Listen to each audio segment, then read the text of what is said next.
4th, 2006 meeting of the Goodyear Planning and Zoning Commission, and ask that you join me in the Pledge of Allegiance.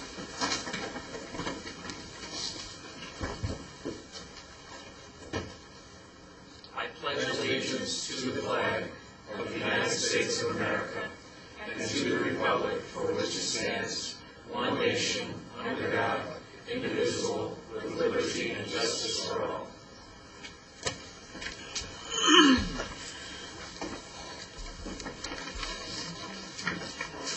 Let the record show that all members of the Planning and Zoning Commission are present. Next item on our agenda is the minutes, the approval of the minutes of the regular meeting of the Planning and Zoning Commission held on September 20, 2006. Are there any additions, deletions, corrections, comments? Yes, Mr. Chairman, I'd like to make a comment.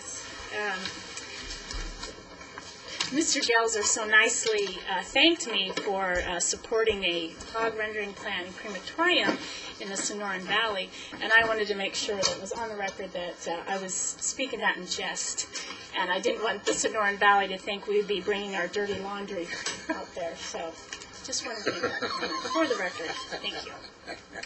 Duly noted. Any other corrections, changes, deletions, additions?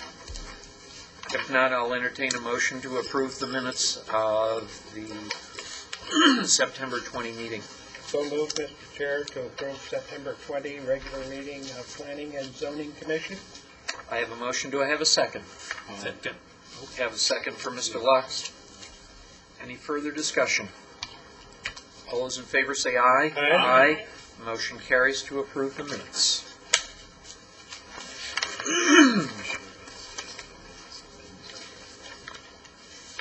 There are a number of cases on the agenda this evening. If you have an interest in speaking, if you would please fill out a speaker card and present it to the Commission Secretary, listing the subject you'd like to discuss. Each speaker is limited to 3 minutes. Before you begin to speak, please identify yourself by clearly stating for the record your name and address. Thank you. Disclosure of ex parte communications. Does anyone have any ex parte communications to disclose? Hearing none, we'll move to the consent agenda, which includes 2 cases. Case 06-2020-0006, zoning ordinance text amendment, a public hearing to consider a request to amend the zoning ordinance for the city of Goodyear, Arizona, adopted May 24, 1999.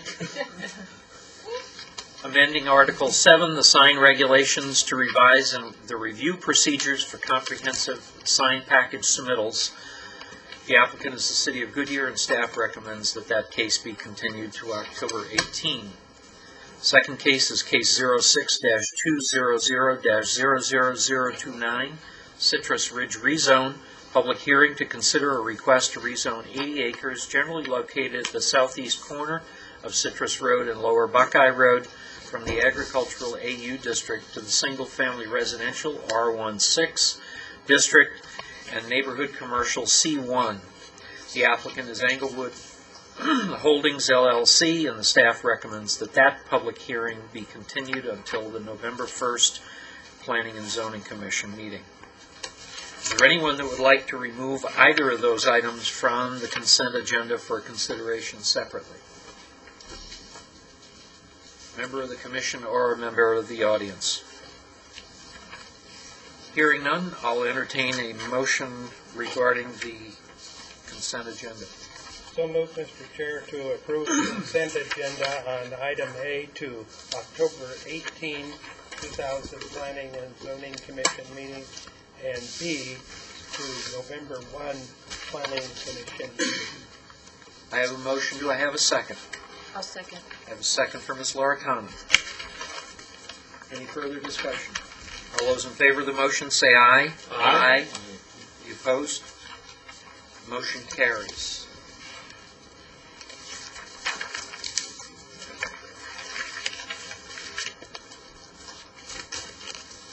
Under new business, case 06-630-00015, Litchfield Office Park Comprehensive Sign Package.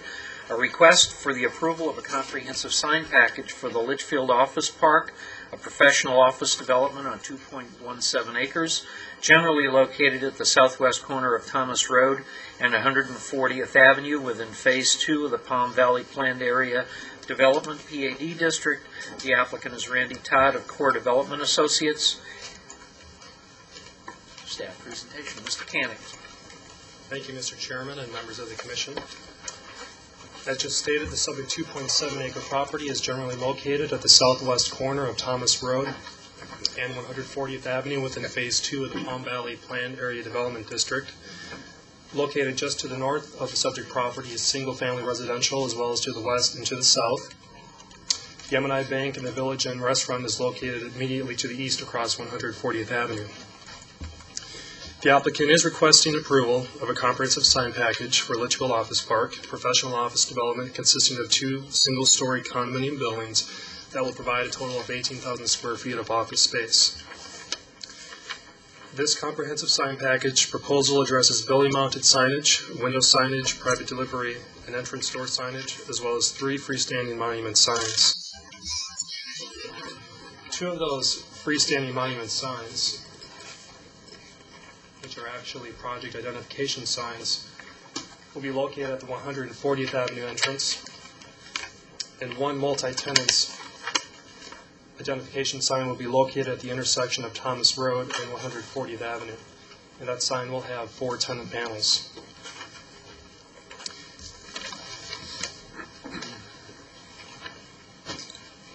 As you can see by looking at the monument sign exhibits, they will include the same stone treatment that is provided on the buildings.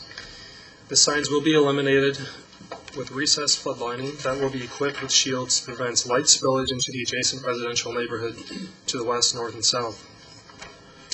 Staff is recommending approval of the sign package as it is in compliance with the provisions of the zoning ordinance.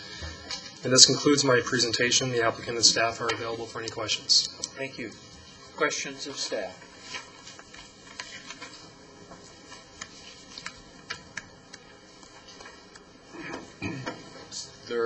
The applicant wish to say anything? There are questions for the applicant.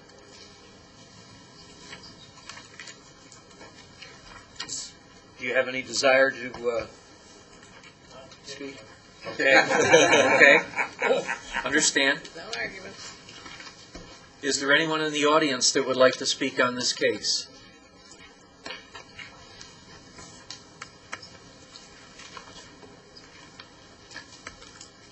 Thank you. If there are no further comments or questions, ask for commission action. Mr. Chairman, I move that we recommend case 06-630-00015, the Litchfield Office Park Comprehensive Sign Package, subject to the stipulations.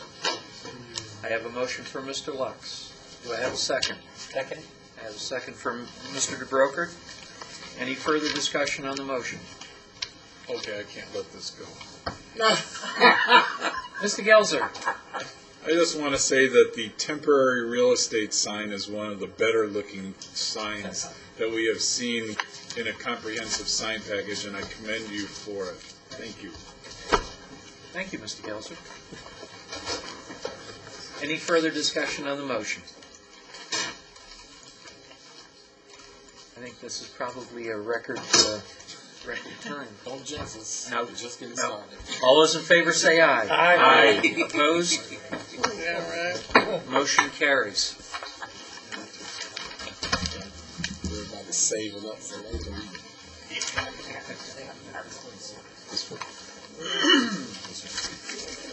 Our next case is case 06-300-00002, Cobblestone Auto Spa and Market Use Permit. Public hearing to consider a request for a use permit to allow 3 convenience uses for the Cobblestone Auto Spa and Market convenience store, gas station, and car wash, and an automotive service station, food service, on a 2.7 acre parcel in the Cobblestone Creek Commercial Center, Palm Valley Phase 8, located on the northwest corner of McDowell Road and Pebble Creek Parkway, in the Palm Valley Planned Area Development PAD. The applicant is Paul Gilbert of Bayes Gilbert PLLC. Mr. Byrne? Thank you. Chairman Horstman, members of the commission, members of the public, we've put up an aerial photo exhibit for you so that you can see the land uses adjacent to the subject property. To the north, as was mentioned, is an open space area. This area in here is an open space area associated with Palm Valley Phase 8, a residential subdivision. To the south we have an application for a PAD called the Pebble Creek Village Marketplace, which you will see in the coming months. To the east is West Course, the market at Estrella Falls Power Center. And to the west is also open space, a future park area associated with Palm Valley Phase 8. The applicant is requesting approval of a use permit for 3 convenience uses, which include a convenience store, a gas station, and a car wash, and also an automotive service station, a lube service, to facilitate the development of a Cobblestone Auto Spa and Market. I'm going to move quickly to the site plan exhibit. Bear with me.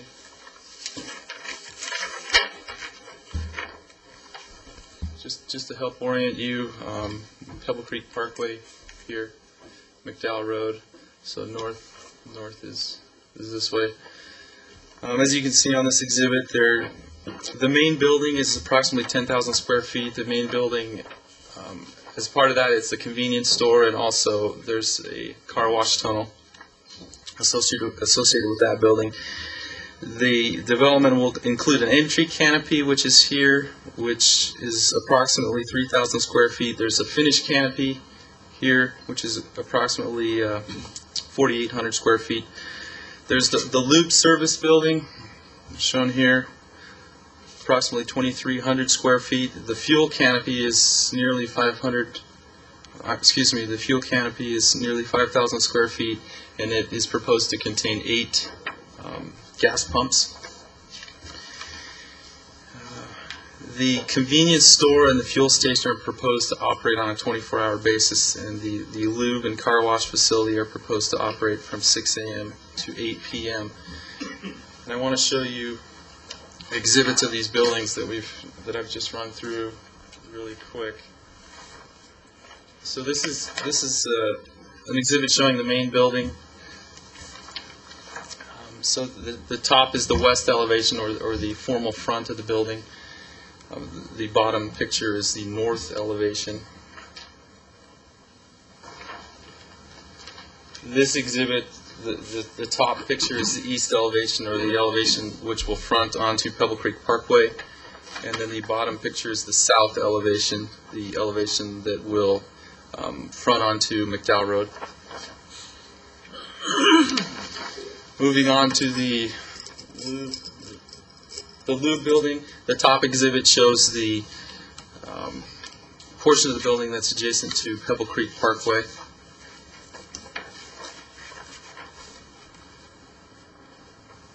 This exhibit here shows the corner monument feature, which I'll get into detail in a few moments.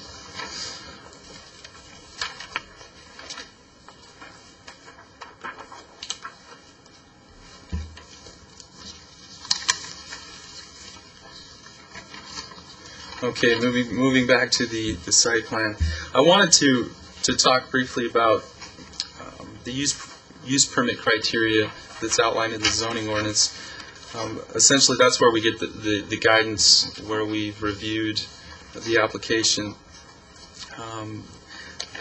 The section on use permits in our zoning ordinance provides that the Planning and Zoning Commission and the City Council must determine that the proposed use meets the following 2 findings prior to granting a use permit. Number one, the use permit will not be materially detrimental to persons residing or working in the vicinity adjacent to the property, to the neighborhood, or to the public welfare. And number two, the proposed use is reasonably compatible with uses permitted in the surrounding area. Continuing on, the zoning ordinance provides additional evaluation criteria, and I'm on page 2 in the staff report. If you want to follow along, I wanted to point out a few points on page 2.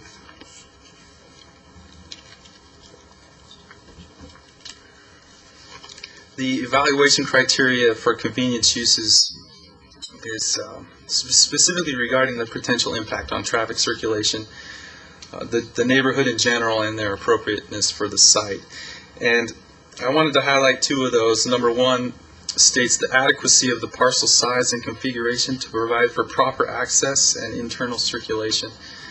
And on the next page, page 3, I just wanted to note number 4, which simply states other concerns which may place the advisability of the proposed convenience use in question.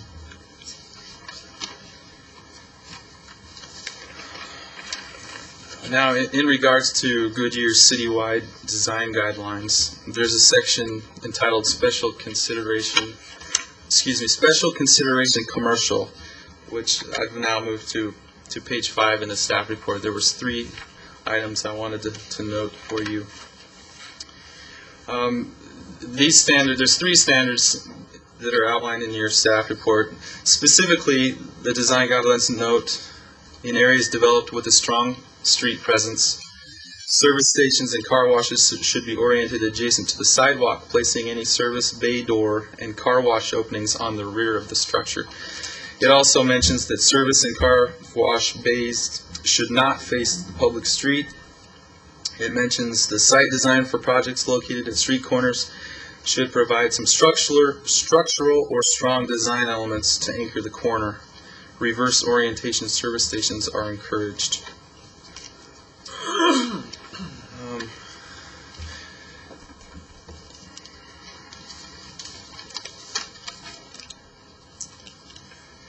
Staff is not supportive of the current site plan layout. As you can see in this exhibit, at the immediate corner, the applicant is proposing covered parking, and there's a finished canopy. So the immediate corner would have covered parking areas and vehicle detailing areas at the immediate intersection of Pebble Creek Parkway and McDowell Road. And these areas would be visible from the street and from public view. Staff's not supportive of allowing those types of structures at the immediate corner. This is a major arterial. It's a major intersection in the city of Goodyear. It's located at the entry of the City Center Gateway Overlay District, which is just right across the street. So the city's been concerned about the street presence and the way the buildings are addressing the street. The staff has recommended that the covered parking areas and the vehicle detailing areas be revised to or reoriented to an internal portion on the site. Reorienting the building, staff has even recommended that the main building be relocated to the immediate corner and kind of wrap around the corner, if you will, so that the building will give the corner a strong street presence, and so that the building would have a strong tie to the intersection. Under the current design, there would be car wash bays and covered parking structures visible from the arterial roadways. There would be the car wash tunnel bay here. There's also a bay in this area, and then you'd have the 3 bays here facing the street. You'd have covered parking here, and then the finished canopy there. The zoning ordinance states that service areas and bay doors shall not front onto or be substantially visible from any public street. The applicant, I had mentioned, shown you the corner exhibit. I'll put that back up.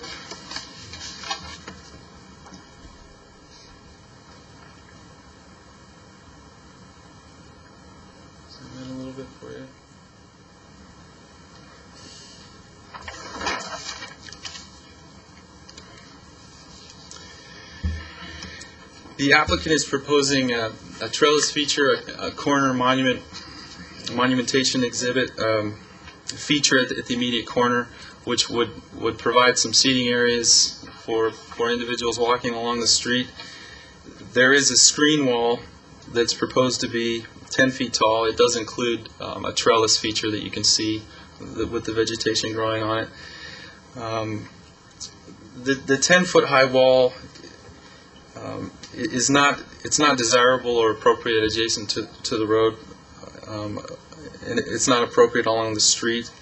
Again, the zoning ordinance and the design guidelines refer to having the buildings have a strong tie to the intersection. Although this feature that they've proposed is very well designed, they're nice design features, but they're not a defined place for the customers, or the users of the site will not be able to access this area. So employees or customers wouldn't be able to enjoy it. Staff has asked the applicant to review alternative building orientations for the site in an effort to try to relocate some of the covered parking areas, the detailing areas, try to reorient those and try to reorient the bay doors facing the street. The applicant has conveyed that the current configuration is the most effective and it meets their needs in terms of business operations for the site. And in lieu of reconfiguring the site, the applicant is proposing the additional screening in the form of the corner monument feature, and in the form of the screen wall that contains the trellis feature with the landscaping. So they would, moving back to the site plan exhibit, so there would be that feature at the corner, and then also there would be a tall screen wall with the trellis in front of the lube building as well, screening the bay doors for the lube building as well. In regards to the lube building, the wall that's designed to screen the bay doors, again, is not desirable or appropriate along the street. The building could be reoriented, or so that the bay doors don't have to face right onto public view. I'll shift gears a little bit and talk about the citizen participation. We conducted a citizen review process. We did the alternative notification process, as there are not very many landowners adjacent to the site. Most of them are businesses. So we mailed out the notice to the property owners within 500 feet of the property. We've mailed several notices out to them.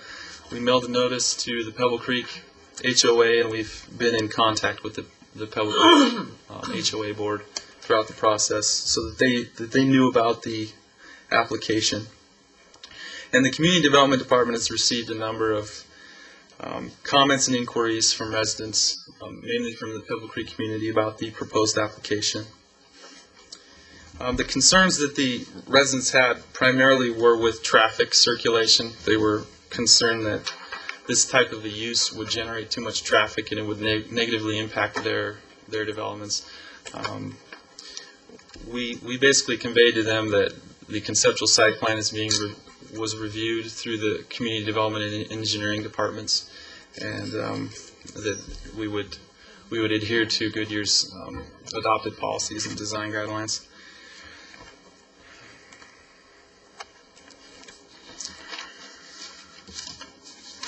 So in conclusion, staff has determined that the request for the approval of the 3 convenience uses and also for the automotive service station on the 2.7 acre parcel in the Cobblestone Creek Commercial Center fails to meet the required criteria for a use permit. The request also fails to satisfy the additional evaluation criteria used for convenience uses contained in the zoning ordinance. In addition, the site is not in compliance with the zoning ordinance requirements or with the citywide design guidelines. Staff believes that there are other design alternatives that would be more appropriate for the site. And so based upon a finding that the use permit application fails to demonstrate how the potential impacts on the surrounding properties would be mitigated and fails to satisfy the evaluation criteria required for convenience uses, specifically the garage doors for the lube facility face Pebble Creek Parkway, a car wash tunnel bay faces McDowell Road, and the covered parking spaces and canopies for the detailing of vehicles are proposed at the immediate corner of McDowell Road and Pebble Creek Parkway. So this concludes staff's presentation. Paul Gilbert with Buse Gilbert is available. I believe he has a presentation as well, and we're available for any questions you might have. Any questions for staff? Chairman Hosmer. Mr. Bay. Frank, did you have any opportunities to spend time with the applicant and go over alternative site plans after they were aware that you were not recommending approval? Chairman Horstman, Commissioner Bay, we had two pre-application meetings?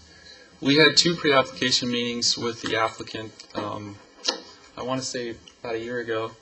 And at that time, it was conveyed that there would be potential concerns with the configuration of how they had the buildings.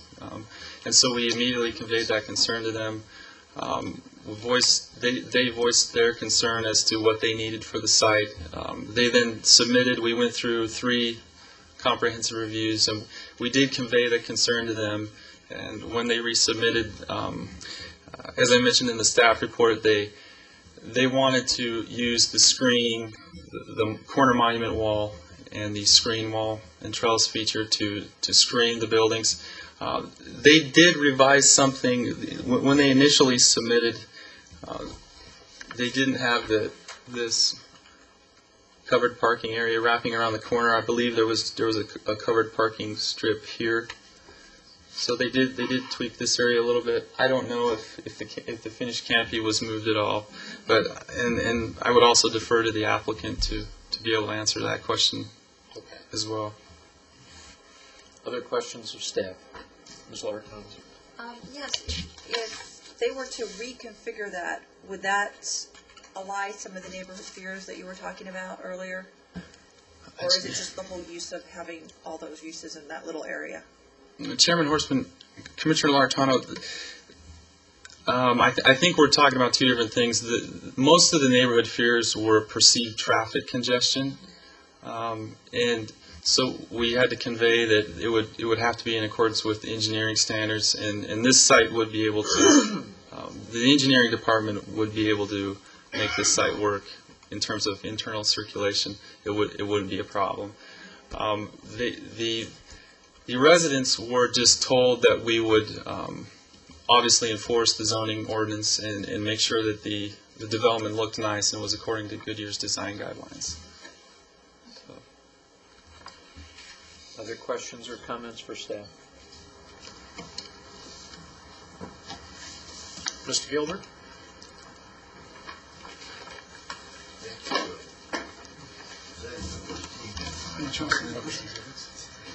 No, as staff indicated, Mr. Gilbert is here to speak on it, but as my tan would indicate, I am not he. So Mr. Gilbert sits to my left. My name is Felipe Zubia.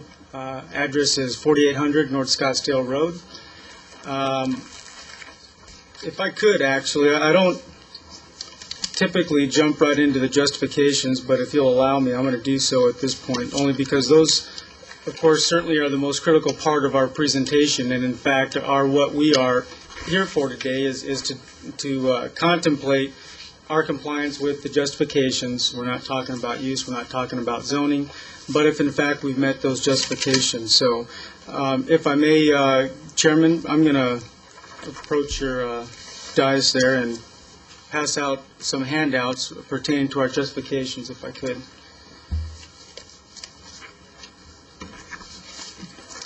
Before I start getting into that, though, I'd like to introduce some of our project team here. With us tonight is the project owner, Mr. Larry Gunning with Cobblestone.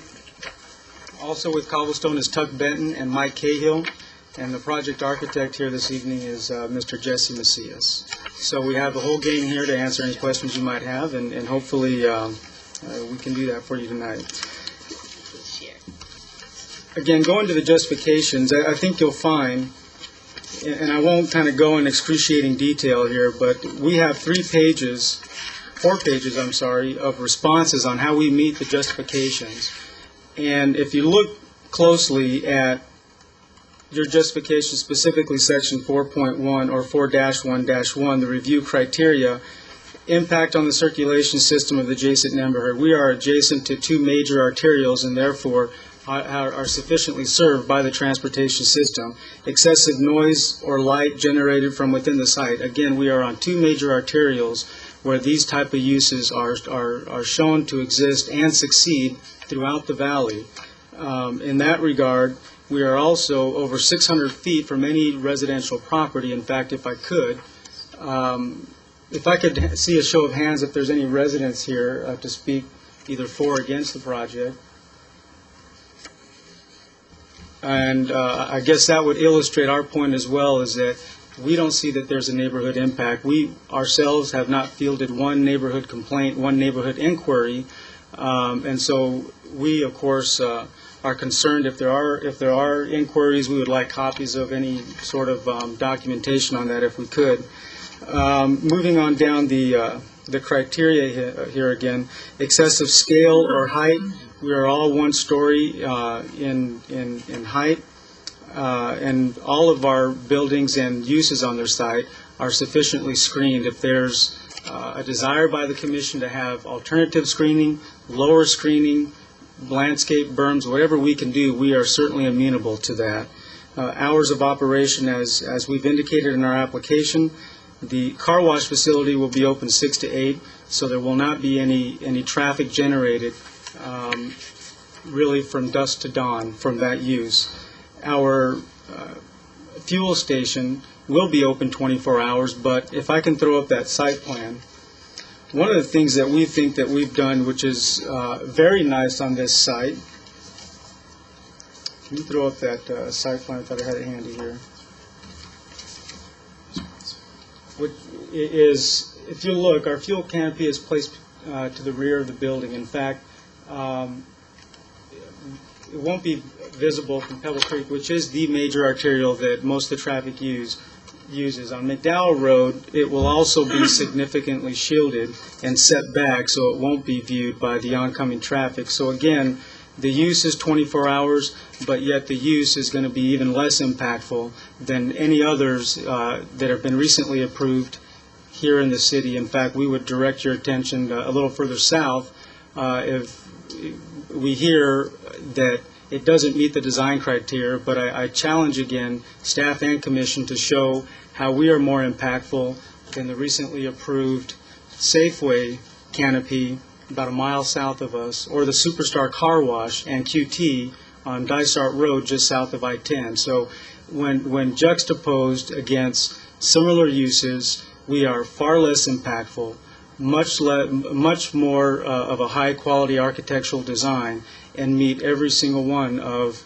your criteria. Now, with that being said, and to be fair to staff, if I could now jump to the lube bay doors. The lube bay doors, we do understand, face the street. And with that in mind, we note in the criteria that the criteria doesn't say you shall not face the street. What it says, in fact, if I can pull it up here,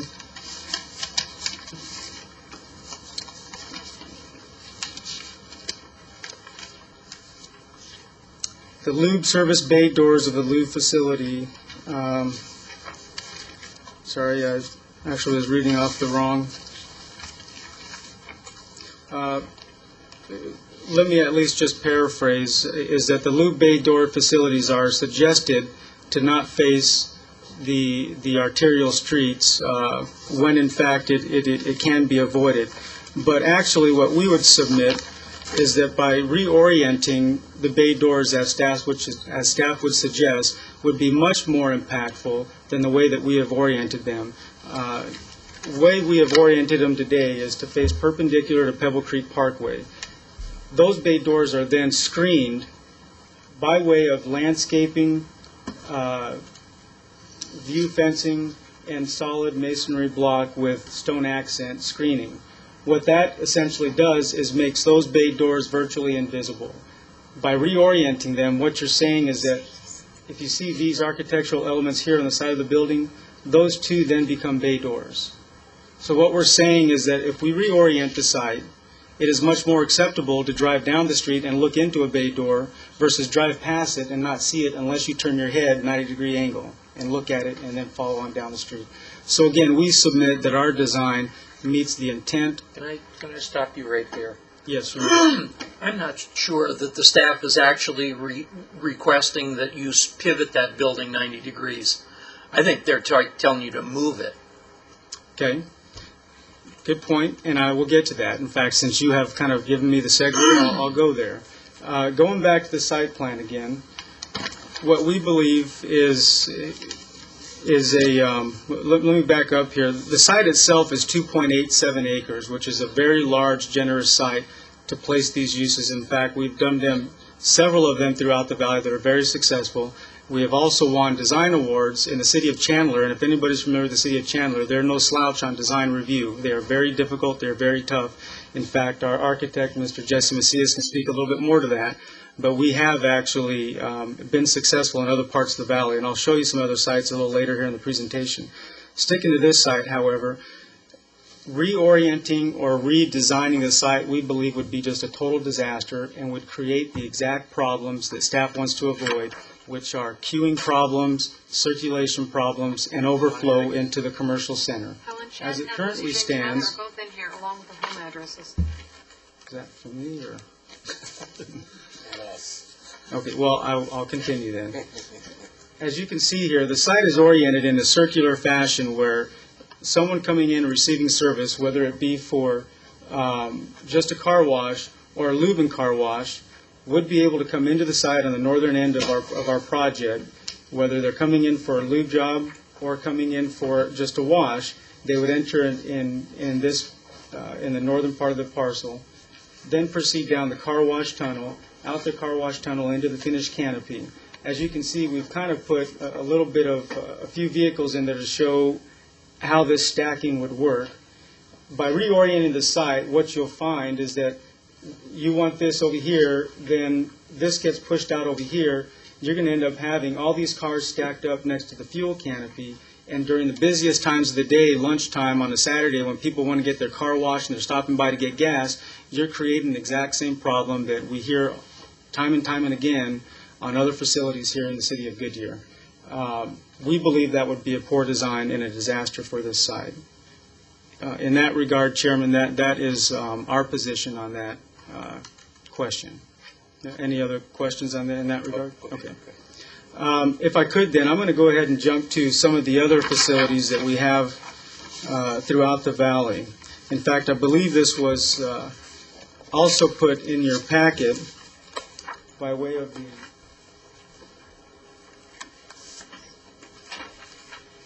a little spiral-bound booklet that some of you, I'm sure all of you have received. The overhead, there you go. Thank you, Wizard of Oz back there, someone behind the curtain. Help me out. This is a cobblestone facility here in Surprise, Arizona. As you can see, we take great pride in our refuge areas while our clients wait, as well as providing them shade area, misters, and providing architecture of scale. And when I say that, what I'm referring to is the stone accents, the potted plants, where you feel like you are in a place, a relaxing place, versus sitting in a sea of asphalt.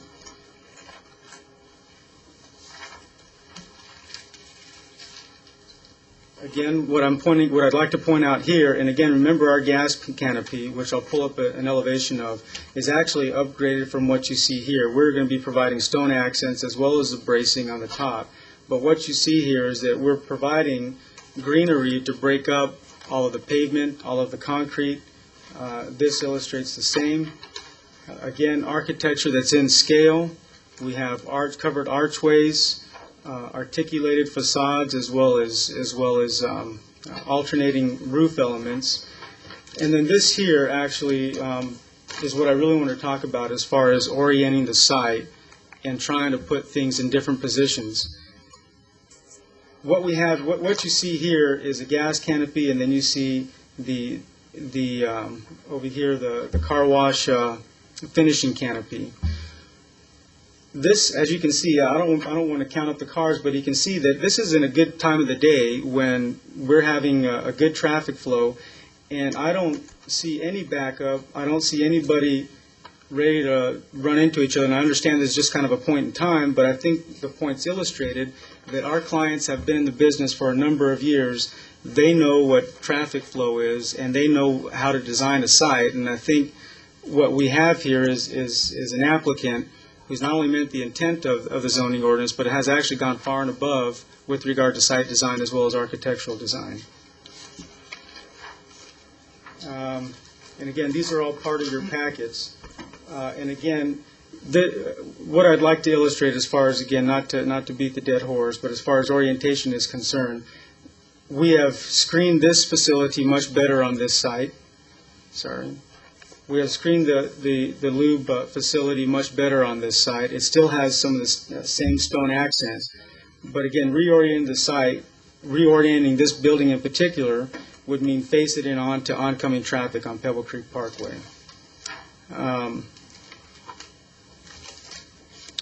With that being said, if you give me a minute, since I did kind of go out of order and really wanted to jump to the justifications, I want to make sure that I've caught everything.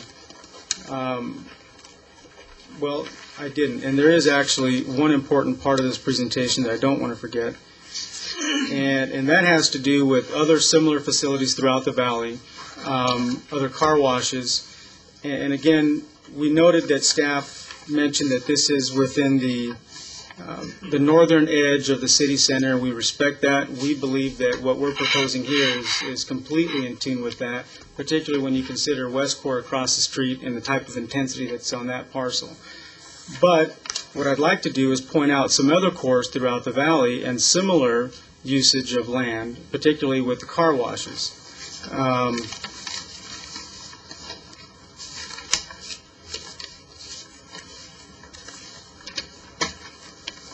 Starting first with the Paradise Valley Mall area, again, very similar to what the situation we have here with regard to the intensity of uses. Paradise Valley Mall here to the north, car wash facility about a quarter-mile south. Again, in fact, I would submit that we have even a better location where we're directly located on two arterials in order to deal with traffic circulation. I'm sure a lot of the old-timers here have been to Paradise Valley Mall and can attest to the design as well as the timelessness of that area. In fact, is still thriving today. The Colonnade Camelback Corridor area, 20th Street and Highland, just south of Camelback, part of the Camelback core, part of what everybody heard about in the papers being talked about, Trump wanting to put in a high-rise tower. It hasn't deterred those developers from wanting to develop in this area. Again, northwest corner of 20th Street and residential. In fact, in this location, you'll find that residential is a mere 200 feet south of the facility. North Scottsdale Phoenix area, 74th Street and Shea, Scottsdale Road. Again, I'm not a realtor by any stretch of the imagination, but my research indicates that property values in this area range between $750,000 to $1 million. And here we have a facility located directly at the southwest corner of 74th Street and Shea Boulevard. And I have another example here. I don't want to beat you to death, but the last example actually shows facility on North Scottsdale Road, a quarter-mile away from the Kierland Resort. And again, illustrating the fact that these uses are not only needed and desired, but can be designed to fit into major commercial core areas that the city holds dear to their heart. With that in mind, again, we're here requesting approval of the use permit and are here to entertain any questions. Questions for the applicant?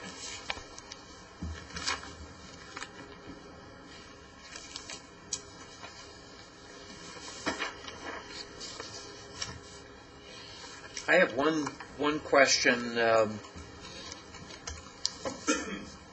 We've had a number of cases before us where the pictures and what actually was constructed were not quite on the same page. Are you prepared to stipulate all the drawings that you've presented tonight?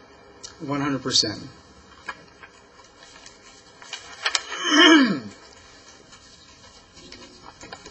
Is there anyone in the audience that would like to speak? I don't have any speaker cards. Mr. Chairman, Mr. Gelson. I'd like to ask the applicant. This project has been in existence in some form for over a year now, and from what we have read from the documentation, that you have been aware of staff's concerns about the layout right from the beginning. And to a certain extent, you have been intransient of making any changes, resisting any changes to the layout of the parcel. Can you elaborate on that? Because we have seen alternative layouts for projects that have been put on a continuance at this commission, and the following 2 weeks later, Plan B shows up, and those people are in and out in 5 minutes. And now we're into a year, and so my question is, has there been any alternatives, and if there have been alternatives, can you demonstrate why they don't work for you? Well, I can defer that more specifically to our client, Mr. Larry Gunning, who can speak fine. more specifically on circulation. But to be fair, not only to staff but to us, we did work early on with staff, and we did get some staff support on our circulation and how the project worked and fit all together. With that being said, Okay, if the circulation works, but it goes against the design guidelines, both criteria need to be satisfied. So the question is, again, I just as soon, I'd be happy to hear from the owner, I'd be happy to hear from the architect, I'd be happy to hear from the design engineer why this is the only circulation, only plan, only layout that works. well, you're right. It's a balancing act, and you do have to satisfy the design criteria. But again, I go back to my description of the loo bay doors. If we were to strictly adhere to the design requirements, we believe it would be less desirable and more negatively impact the community. So we designed an orientation that doesn't meet what the design guideline says, but actually far exceeds what the intent is. So from our perspective, we see this as a superior site that has been designed to not only meet the design requirements and to meet staff's concerns, but to exceed them. And again, but here's the issue. All we're seeing is one design. We're seeing the final project. Now, I know that there have been scribbles on napkins made of, if you move this building here and you put this here and this here and this here, and those scribbles, those drawings, have been dissected by your architects, traffic engineers, and marketing people, and say this will not work because of this, this, and this. Well, the use permit requires you to demonstrate to us why you should be granted the use permit. And at this point in time, you're not demonstrating to me that the other situations don't work, and that I should support this. we can certainly provide that information to you, particularly with some of the existing sites in the city of Goodyear and some of the alternative designs and the problems they create. But short of doing that here today, I think you're right. A lot of projects go through design on napkins. When you're talking about a use that is fluid and can sustain such changes, and it's not going to affect the operations of the site itself, we're talking about a use here that has been in existence for decades and used our clients have been in the business for a number of years and have tried different designs. This is the design that works, and if you would like us to present to you specific examples and specific alternative designs that don't work, we'd be happy to do that. But again, maybe I should pass it off here to our client as far as that circulation and really give you a better understanding of alternative designs and how that would actually impact negatively the site. Okay. Well, all I'm saying is that staff has some concerns on the way that the building and the whole site is laid out. And they are not recommending approval. And so there has to be some type of alternatives that have been contemplated for them to say, well, this might work and this would work through the criteria. And we're not seeing any of that.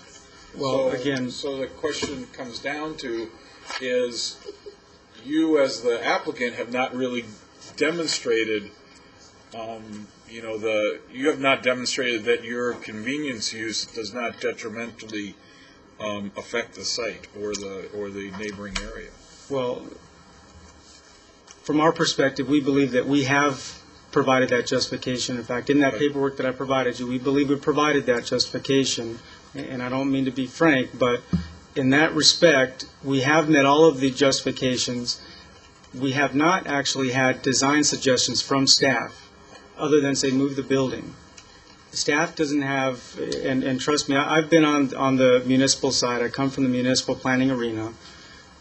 And staff, of course, is in a difficult situation where they've have suggestions from other staff members, administrators, elected officials, and have to try to implement those comments when, in fact, there's no additional different design changes that you can make to it. If there was something staff had suggested as far as other than put this behind the other building, we would have come up with different designs. But again, that doesn't provide us a lot of direction on how to get the design redone, particularly when, again, we know that design doesn't work. And we've provided this information in 3 different submittals, as well as within the justification packet that I handed out to you today on how we believe we meet those justifications. Let me follow up on Mr. Gelser's comments. I'm going to share with you some comments that I've made on 3 different cases in the recent past. They, too, are rather frank. It appears to me that this use on this site doesn't work.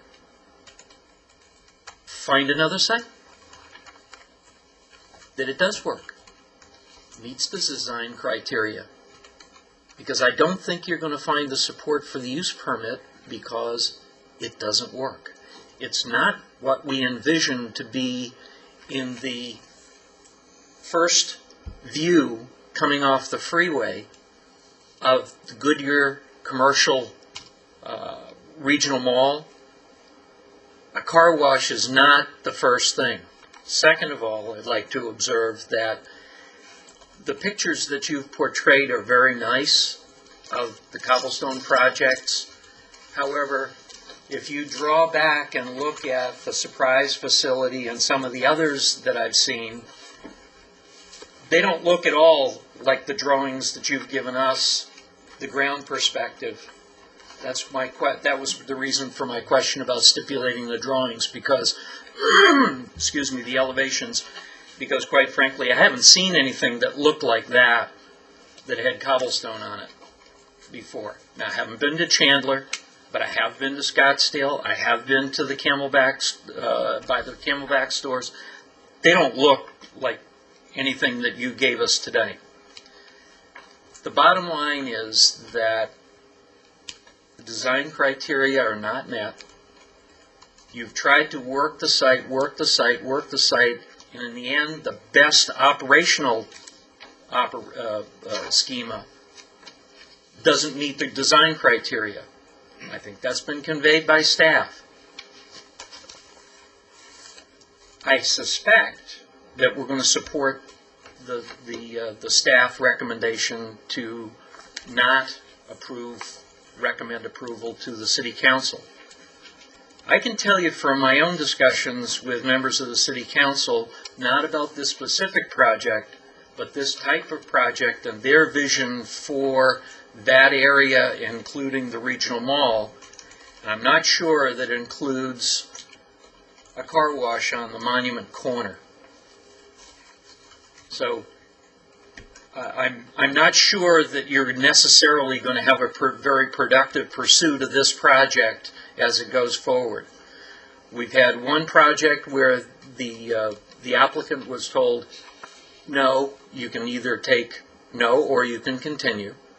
They reworked the entire site. Matter of fact, the owner of the site had to renegotiate changes to a deal to orient the project so it would successfully meet the use permit requirements regarding signage and squawk box on drive-through.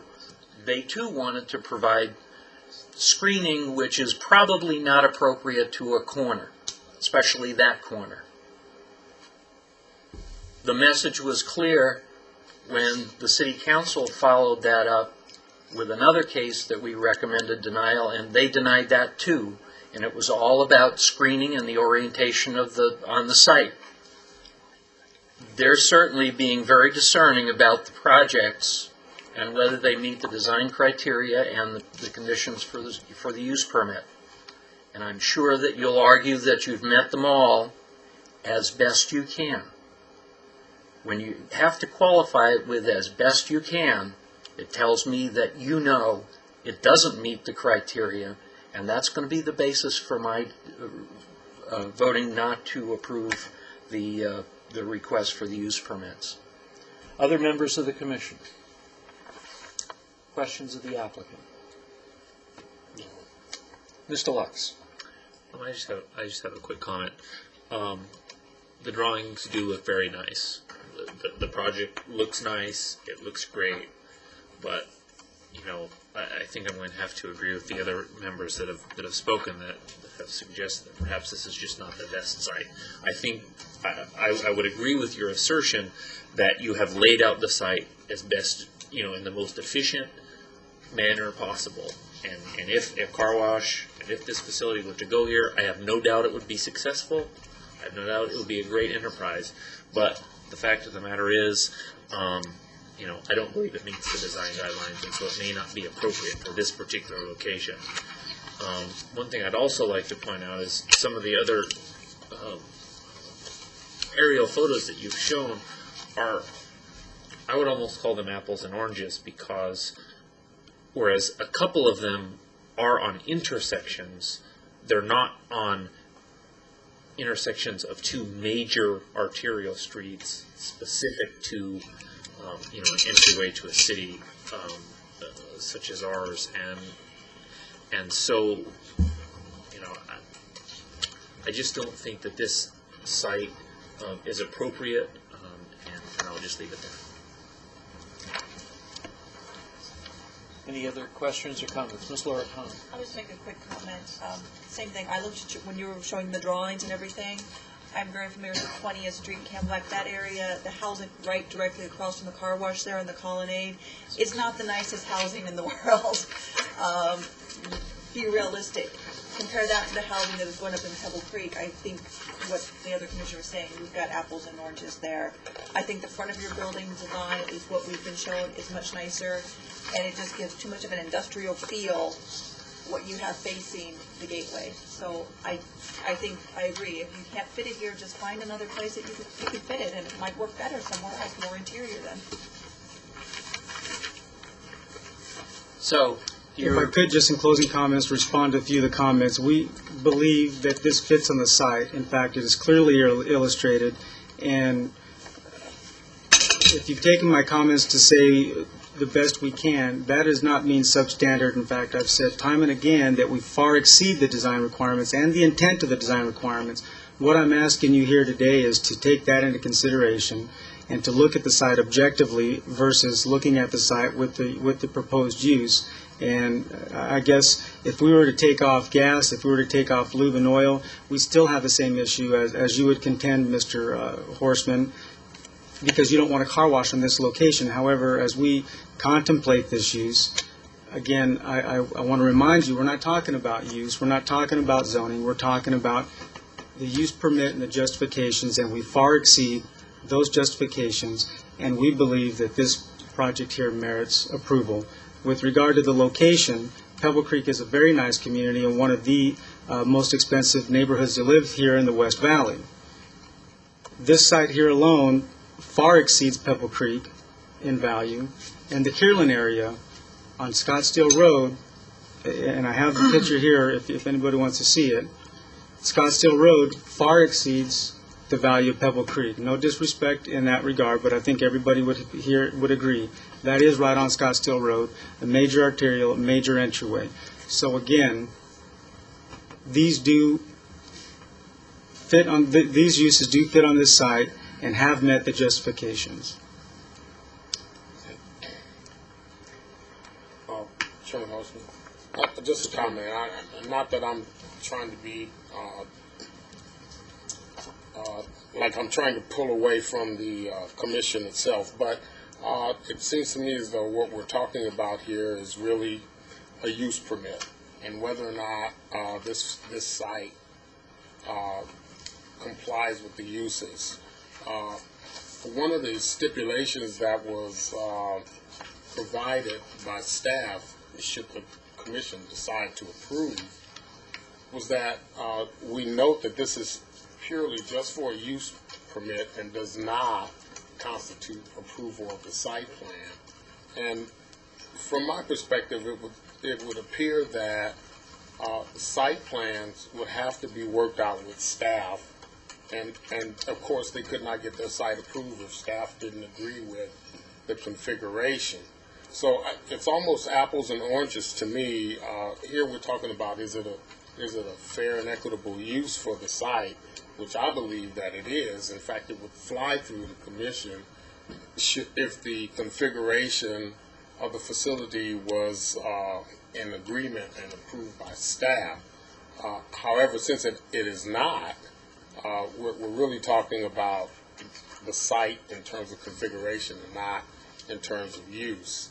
So I'm only putting on the table that what we're here to discuss here really is this a fair and equitable use for that site? I believe that it is.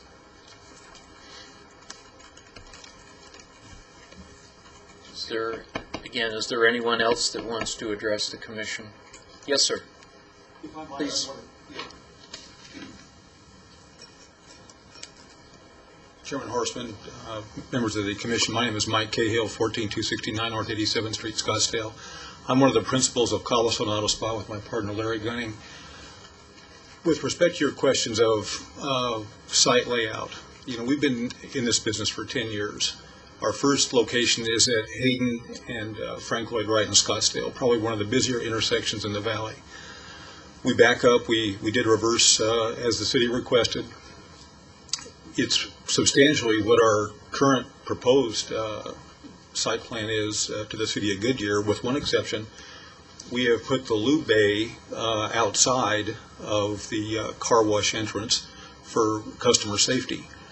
But with 10 years of operation, and this facility will be our 7th facility in the valley, we firmly believe that there is no better site layout for circulation of our customers' vehicles, safety of our customers, because after all, and I don't know how we get the site plan back up here again, but I'd like to maybe just briefly explain that when a customer brings their car in for a car wash or a quick lube or gasoline or a convenience store item, it is a use that has vehicular traffic, and so one of our main concerns from a liability standpoint, to be real frank, and customer safety, is to be sure that in this perimeter, basically right through here, the customer zone is basically just like this, and anything to the back of it is the zone where we do the work.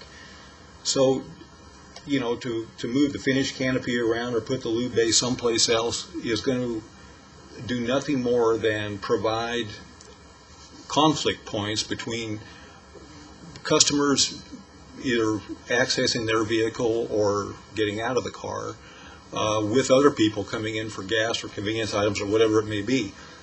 we have a competitor in the valley, Danny's Car Wash. He's got 8 or 9 locations, and he has the 20th and Highland site that we refer to.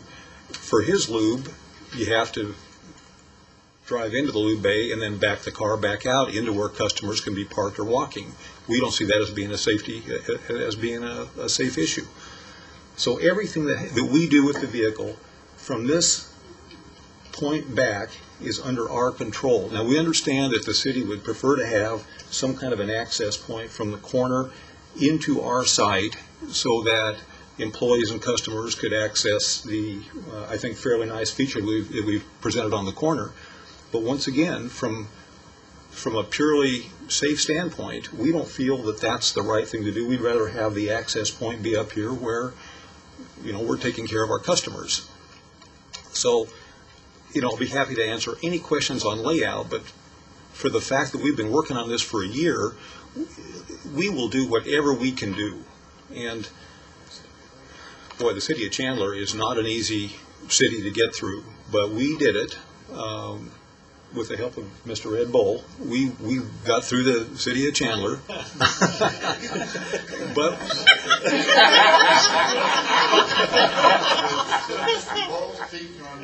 well, I just wanted to articulate that we have. Hear the clock running. That's right. But we went into that process without staff approval because of a number of issues.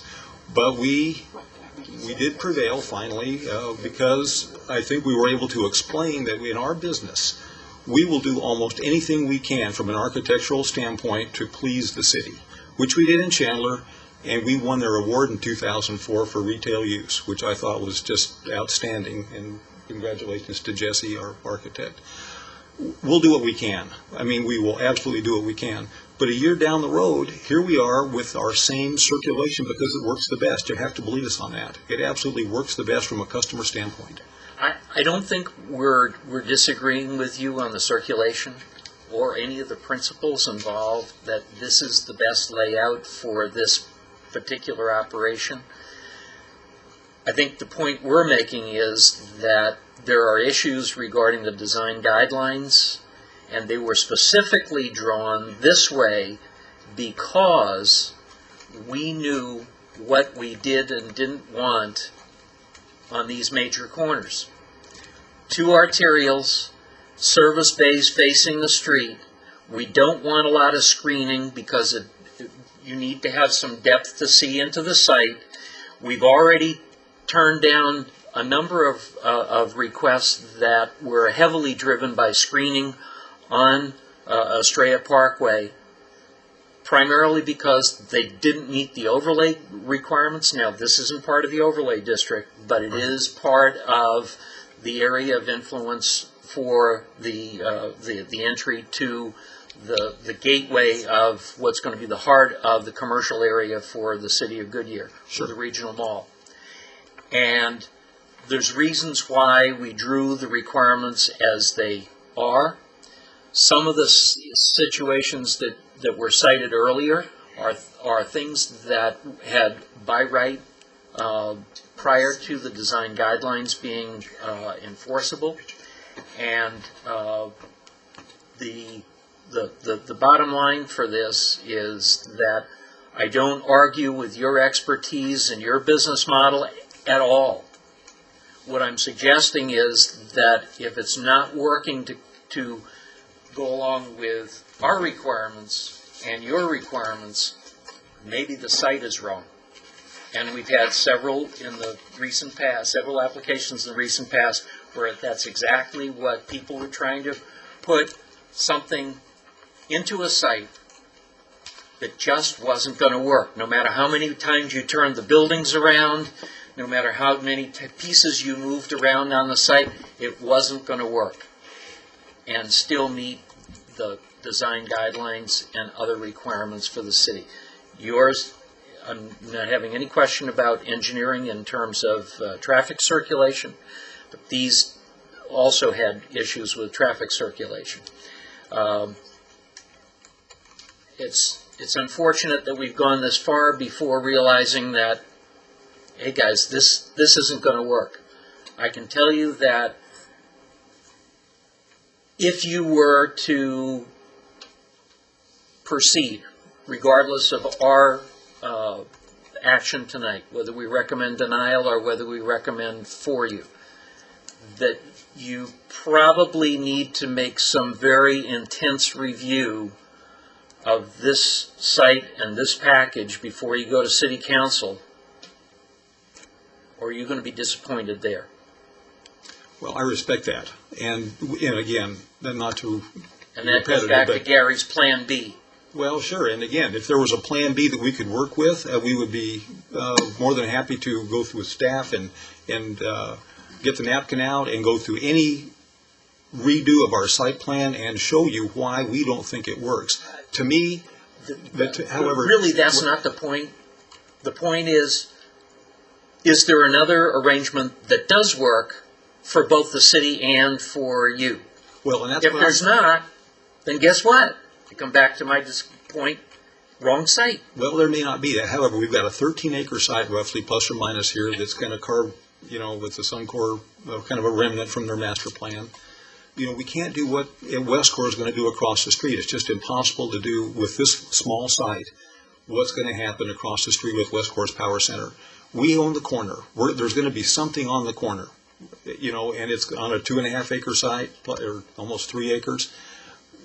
We feel that we can make the city happy with our design and our screening and our architectural features and landscaping, but it sounds like it's coming down to the fact that you don't want a car wash.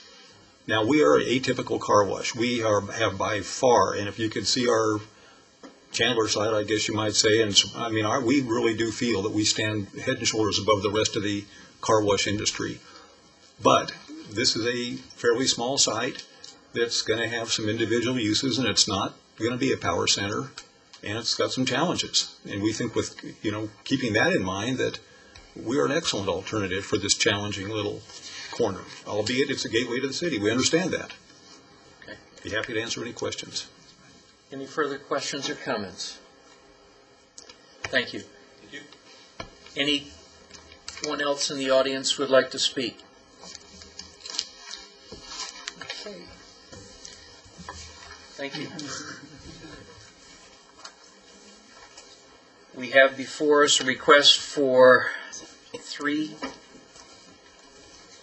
use permits. What's the commission pleasure? Mr. Chairman, I recommend that we deny the request for the 3 use permits for the Cobblestone Auto Spa and Marketplace because it did not meet the design guidelines of the city of Goodyear. Do I have a second? I'll second. I have a second for Mr. DeBroker. Any further discussion on the motion?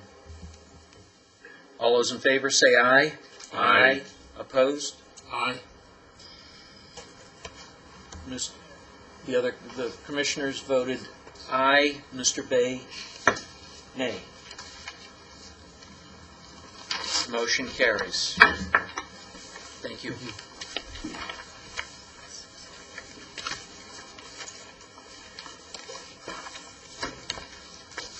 Just for the record, my nay is because I believe that the site can be worked out.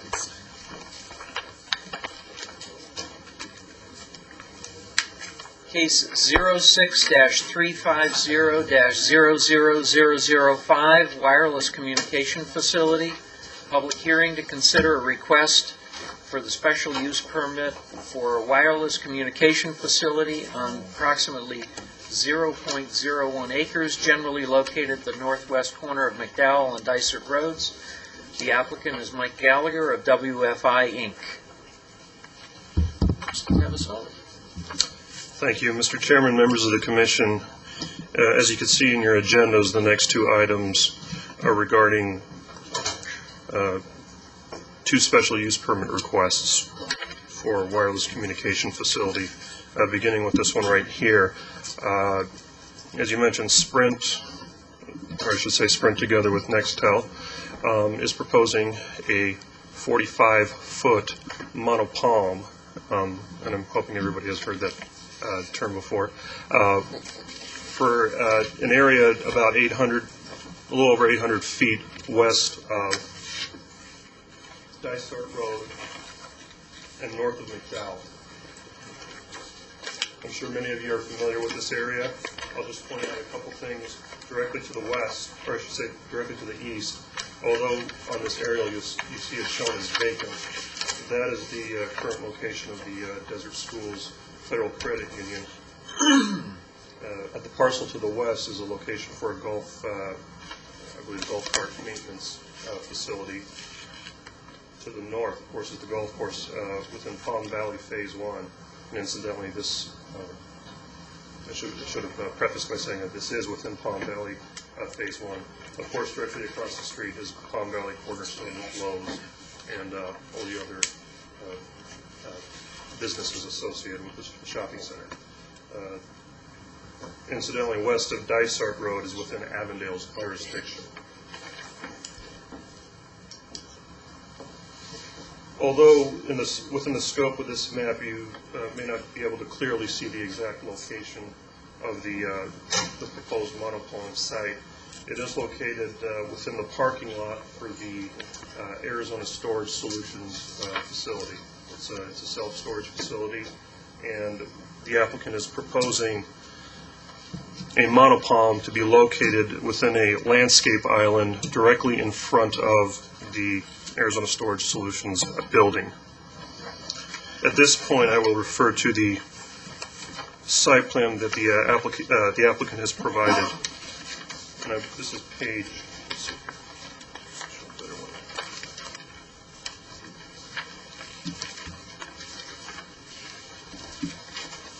This perhaps shows a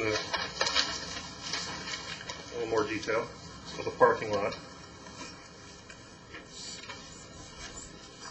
At the Arizona Storage Solutions building right here. We have a series of parking stalls directly in front of the entrance into the building.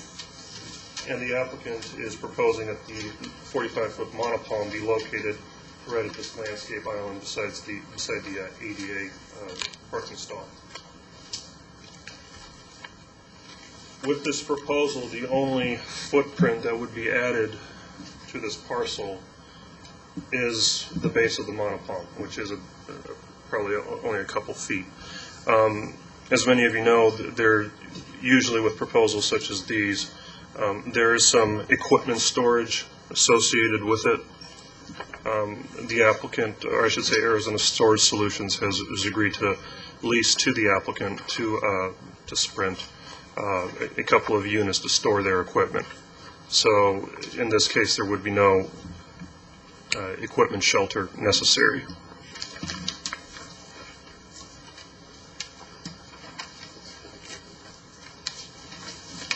And if you look at the elevation, which is the last page,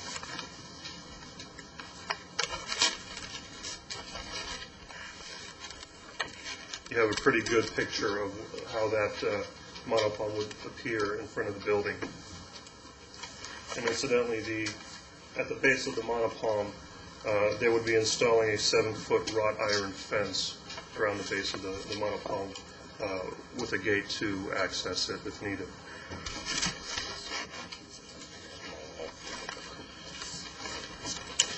The citizen review meeting was scheduled for, actually it was yesterday, October 3rd.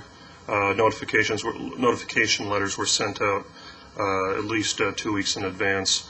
The Homeowners Association in Palm Valley Phase 1 was also notified. However, nobody had appeared at the meeting yesterday. I should also mention, if you look at this map, the nearest residential lot is located, and I'll circle it right about here. That's about 220 feet, in my estimation, about 220 feet away from the base of the monopalm. And actually 80 feet from the other nearest, the other parcels to the east and the west, at least 80 feet. And about 85 feet from McDowell Road. I should also mention as well, McDowell Road right away. Now, I should also mention that Section 4-2 of the zoning ordinance, which addresses wireless communication facilities, limits heights to 30 feet in commercial districts. That also applies for wireless communications, such as the communication facilities, such as what's being proposed here.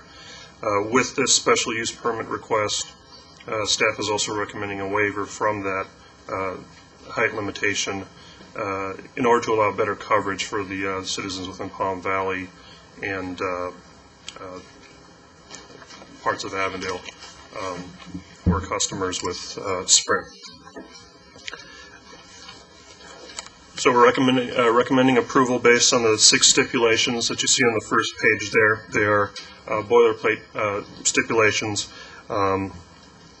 They basically cover what is already reflected on the site plans that you see before you. With that, I'll conclude my comments and answer any questions if you might have any. Mr. Gelser. Farhad, on stipulation 6, you talk about the facility shall be a monopalm design. Do we have a monopalm design standard, in other words, so that the pole has bark or the fake wrapping on it and has so many fronds and coconuts and a few other things? We haven't codified such a standard, not yet. But do we need to get the applicant up here so that do they know what a monopalm looks like or what we expect a monopalm to look like? I think they'll demonstrate that they do. In fact, okay, let them go. Yeah. Well,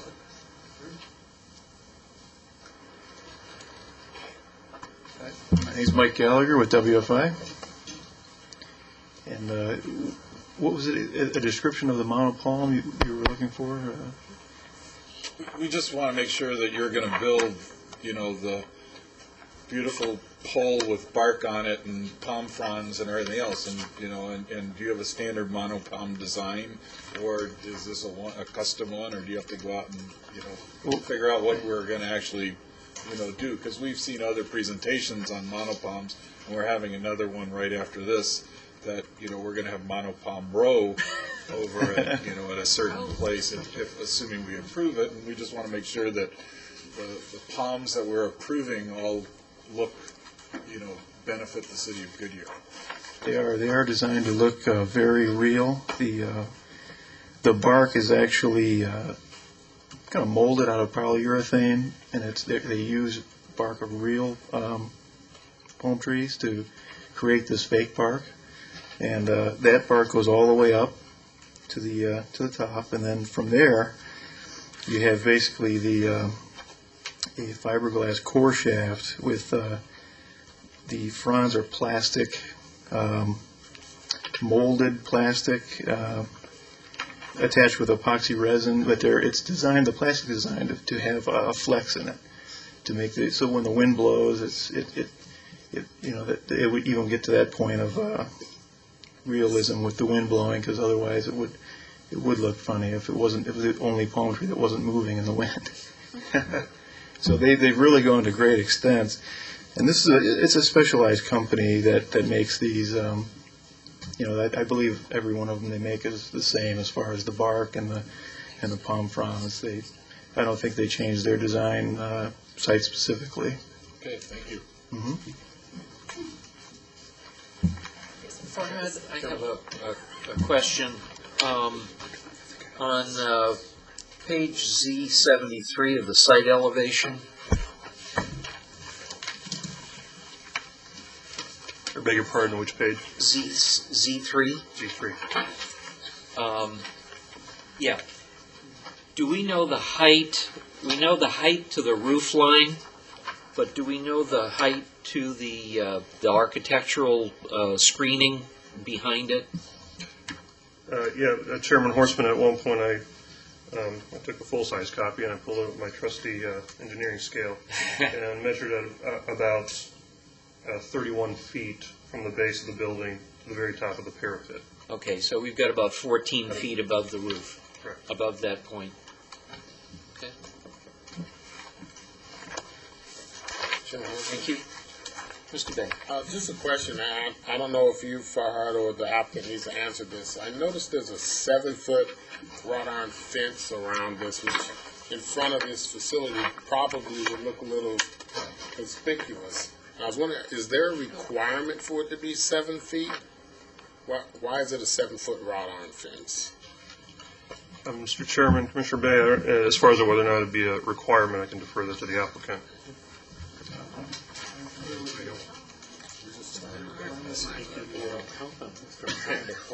It'll keep the monkeys from climbing up to get the You don't want them to get the bananas, I know. Right. My name is Scott Falver. I'm construction manager with WFI. The reason for the 7-foot height would be something along those lines. It's we don't want anybody really accessing the bottom of the tower because we do have grounding in there and coax ports that might be available to the base of the tower. Okay. So basically, we don't want anybody accessing that area. So do you have any other alternatives for that? Because, like I said, a 7-foot wrought iron fence around what is it, about a 2-foot area? Well, it's actually a little bit wider. It might be like a 4 to 8-foot area. Okay, a 4-foot. It's not really area. going to look as awkward as you might think. It's going to be a little wider than that. Plant some flowers or something? Yeah, maybe some greenery or something. As long as they're artificial flowers. Okay. Right out there, the plant. Behind the propane tanks, right? Other questions for the applicant or for staff?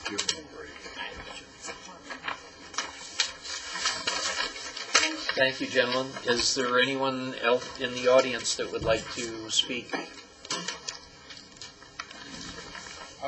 One other question, because Commissioner Gelster brought that up about consistency in the palm trees, and this rendition looks considerably different than others that we've seen before, and from the one that's about to follow.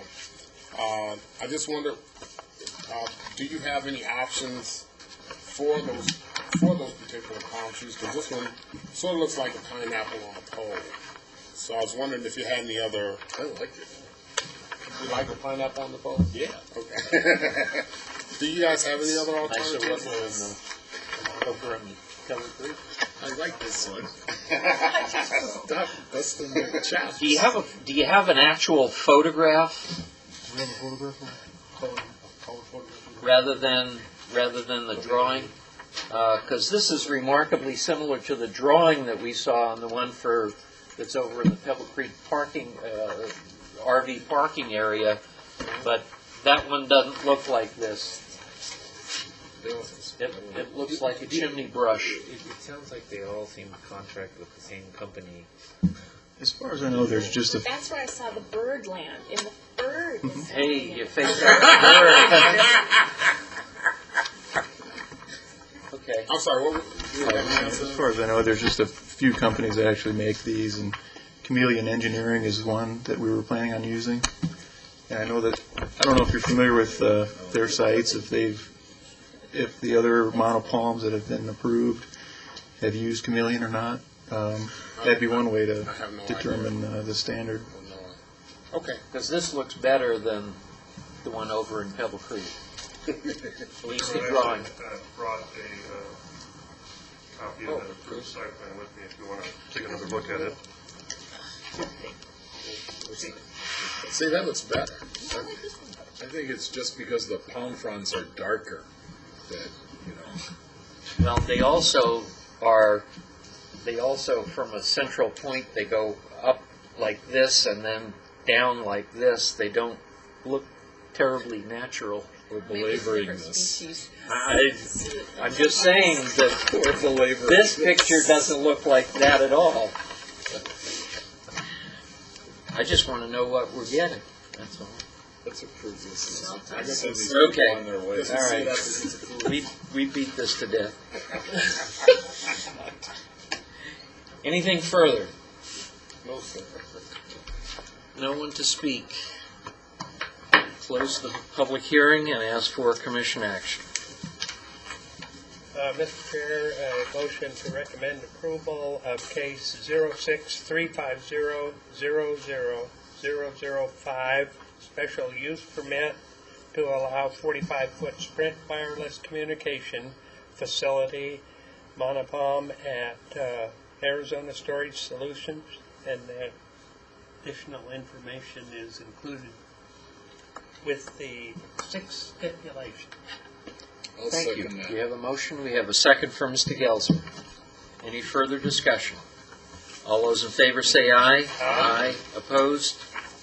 Motion carries. Case 06-350-00006, Wireless Communication Facility.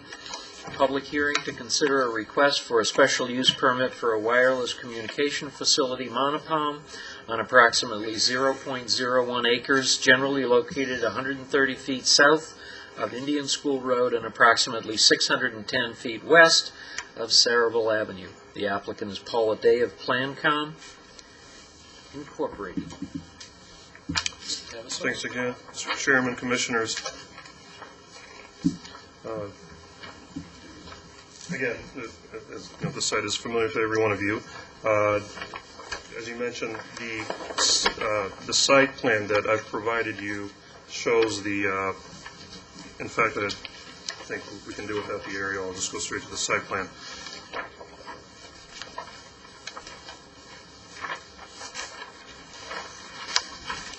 The site plan that you've been provided shows this facility, this proposed 65-foot monopole, to be located about 130 feet south of Indian School Road, and beyond this map to the east is the nearest residential lot is about 600 feet to the east. That is what appears on the site plans that you have before you. There have been some very minor revision that has been made since, and this is actually the new site plan. The difference, if you were to compare with the original site plan, would be inconsequential.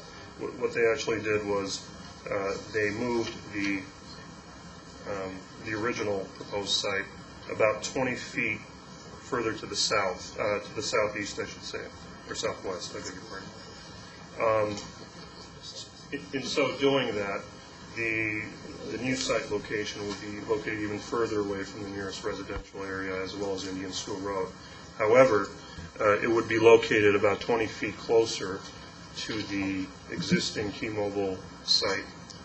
The original site plan showed it to be about 75 feet from the existing site. As some of you might be aware, the zoning ordinance puts a restriction on wireless communication facilities by stating that no wireless communication facility, unless it's co-located on an existing structure, is to be located within 1,320 feet away from an existing facility or monopole in this case. Unless there are no accommodations within that 1,320 feet to provide co-location, and the other case being that there are no ready and willing landowners willing to lease a portion of their property for such a facility. So this facility is very similar to the one that you saw several months ago. I believe it was in January. Their lease area is approximately 17 by 32. It would be enclosed by a 6-foot masonry wall to shelter their equipment. And as you can see on the elevation, which is on the last page,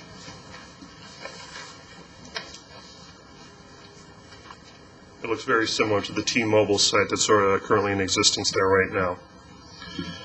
And with that, I should also mention that a citizen review meeting was also scheduled as well. As with all special use permits, the HOA was also contacted at Pebble Creek, and there were no attendees at the meeting. I believe that was September 13th at City Hall.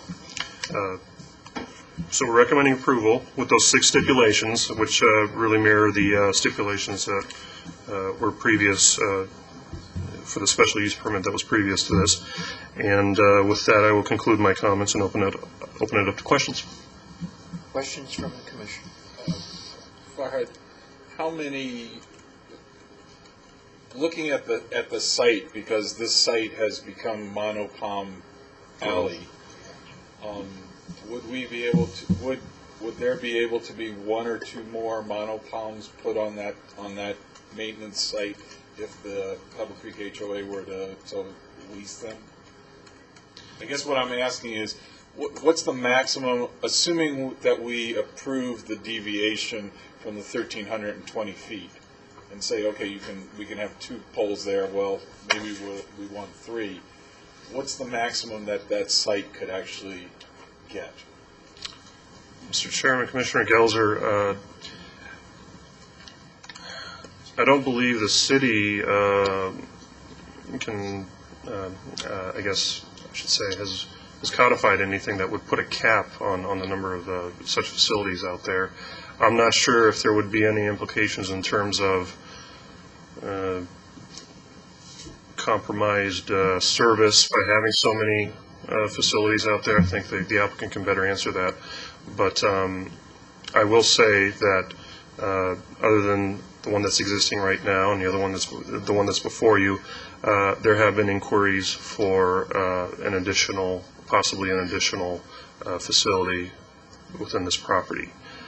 Having said that, it may be a point of discussion to perhaps think about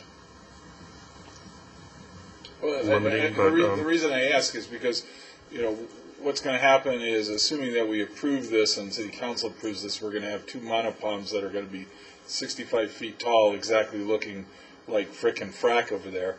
And if a third one comes in, as Commissioner Osborne, I don't want to put words in her mouth, but as she has said to me privately, well, maybe the next one ought to be a little bit taller so they don't all look like they're, stamped out of the same, mold. And I guess so I'm trying to ascertain, would it be something that we should consider, we're going to max out at 3 in this site, or we're going to let 4 go in, or is 2 where we want to go with this? And that's a question that I guess I want to ask staff and see what their recommendations are and see what the feelings of the commission are. Well, I might add that in interior design, 3 or an odd number is preferred. Works for me. Feng shui. Chairman, Commissioners, one of the things that Farhan and I have discussed, staff has discussed, is that the section of the ordinance really needs to be updated. It was done in '99. It was done with the original draft that we did in '99. And we really changed our way of thinking and policy-wise and how we locate monopoles, I guess, at the time.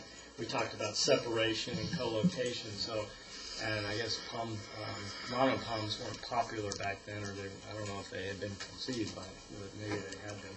But now they become more and more popular, so I guess we've taken a different policy direction where we're trying to not have co-location and have a congregation of these monopoles together, so it doesn't look like they don't stand out like a sore thumb, I guess, and to do as much disguising as ever. So we are gonna propose some amendments and rewrite this particular provision of the code. So I guess I'm not bothered by having more in one location. I think it would look more natural. It does right now. If you've driven by there, it does kind of stand out. I don't know if the neighbors will agree with that, but having more rather than less is probably better. And having them spread out and singular throughout the community. So we are looking at changing our policy and everything. Does that answer your question? Yes, thank you. I think the point of variable height is something that I think we need to look at, but I'd also like to hear from the applicant regarding their best guess about the capacity of a site like that and what impact would it have in terms of performance by having lots of clustered monopalms of varying heights, because obviously there's a reason you chose a 65-foot height. It's for coverage. That's right. Okay, but if there's a 55-foot 2 or 3 55-foot poles around it, does that diminish performance to the point where it's undesirable, or is it a reasonable accommodation so that we can cluster these facilities? Well, first, my name is Duffy Doherty. I work with Singular Wireless. We're at 2398 East Camelback Road. And to answer your question, I love how it's always going lower than 65 feet. It's never going to 75 feet in some of these. But I think that it won't diminish, or I should say, it won't really interfere with other signal as long as we have separation. But I think your comments, and I say, are right on the mark as far as for varying heights. But it's a 65-foot height limit. And I noticed earlier there was a waiver of height, and we would certainly be willing to go an additional 5 feet, up. And the reason being is that in this general area, and I understand you folks did a kind of a fun run, if you will, this afternoon, there's just not a lot out there that we could really go after. This site is designed to cover a very large area where we're not going to have a proliferation of sites, a quarter or a half mile away. So we're really looking for a real big footprint of what we're trying to cover. And if the commission felt it was necessary to have altering heights, I would ask that we could certainly go up to 70 or 75 feet and do some things like that. But when we start lowering them down to 55, then you get the proliferation of more sites. Okay. And these antennas come with automatic 2-degree down tilt. So when you start lowering it, your footprint. I hear you. Yep. Oh, okay. And so it's very critical. But it's my understanding it's a 65-foot height limit. So I would certainly enjoy the dialogue about possibly increasing height. Can I ask staff a question? If knowing that I like tall things, and we're going to grant a waiver for the 1,320 feet. Would staff have a big issue if we recommended this one at 70 feet so we have some variation and we know another one's coming in and they can have the 65-footer? Yeah, as far as I'm not aware of anything in our code that specifically prohibits waiver of the 65. Is that correct? Or is it just put a max cap on 65? We're able to deviate. I believe. Well, we put a stipulation in there to limit it to 65 feet, and it could conceivably go higher. Although I guess it's proper to bring up. We do have Pebble Creek directly to the east, and I don't know. 5 feet may seem nothing to them. I mean, you already got 65 feet going up, but in terms of due process and public notice, that might be something to think about. So we advertised it at 65. We advertised it at 65 feet. That could be an issue, but I personally don't have a problem going another 5 feet. So okay, so to answer your question, let me phrase this a different way. If we approve a 65-foot monopalm with a recommendation to City Council that they approve a 70-foot, so that we don't, so we're not violating the notice of effect, will that work, or do we just recommend approval of a 70-foot and take the consequences? I think what Commissioner Gelser, Chairman, what we could do just to make sure that we cover all the bases, we can have another public hearing at the City Council. You recommend the 70 feet. We will advertise it again for 70 feet. Notice people and have the public hearing at the City Council for 70 feet. Just to cover our bases, we could do that. Okay. I mean, the reason we're doing this is so we get some variability in the height, so we don't have a line of poles looking across it. Totally in agreement with you. Okay. Thank you. Any other questions or comments? Is there anyone in the audience that would like to speak on this issue? I'll close the public hearing and ask for commission action. Mr. Chairman, I recommend that we approve case 06350-00006 with the 6 stipulations and changing stipulation number 3 to read 70 feet. I have a motion. Do I have a second? Second. I have a second from Ms. Laricano. Any further discussion? All those in favor say aye. Aye. Opposed? Motion carries 7-0.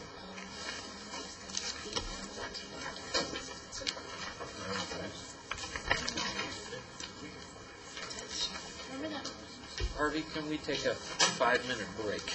Sure. Stay out of the brownies.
Discussion?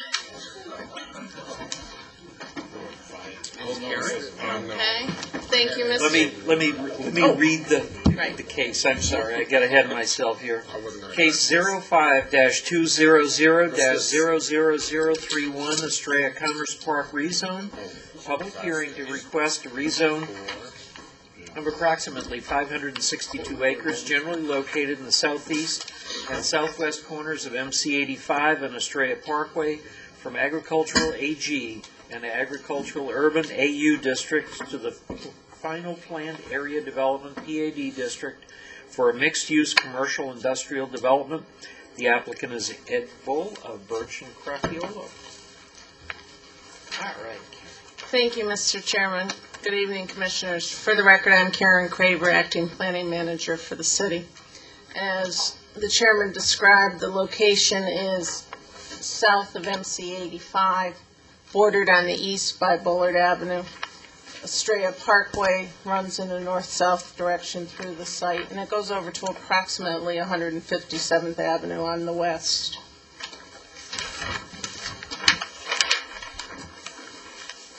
This is the proposed land use map for the final PAD. It pretty much replicates the general plan, the city's general plan map for the area, with C2 uses located adjacent to Estrella Parkway and MC 85, and also up at Bullard Avenue and MC 85. Adjacent to the C2 uses, you have primarily I-1, and then further into the site, the I-2 uses, those being the more intense uses.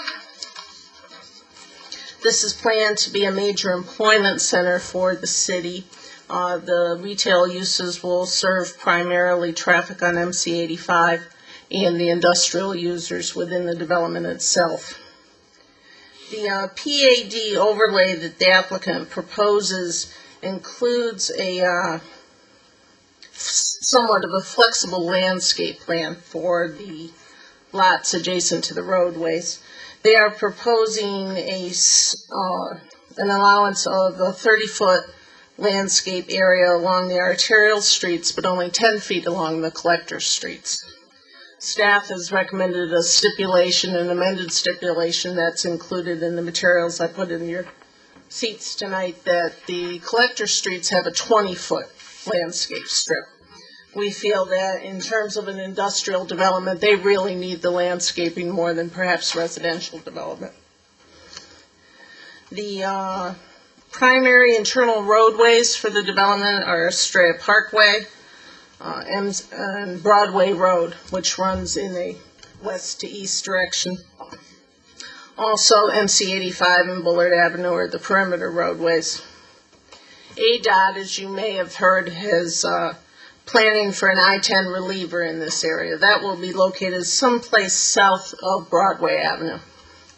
They have not yet formulated that location yet.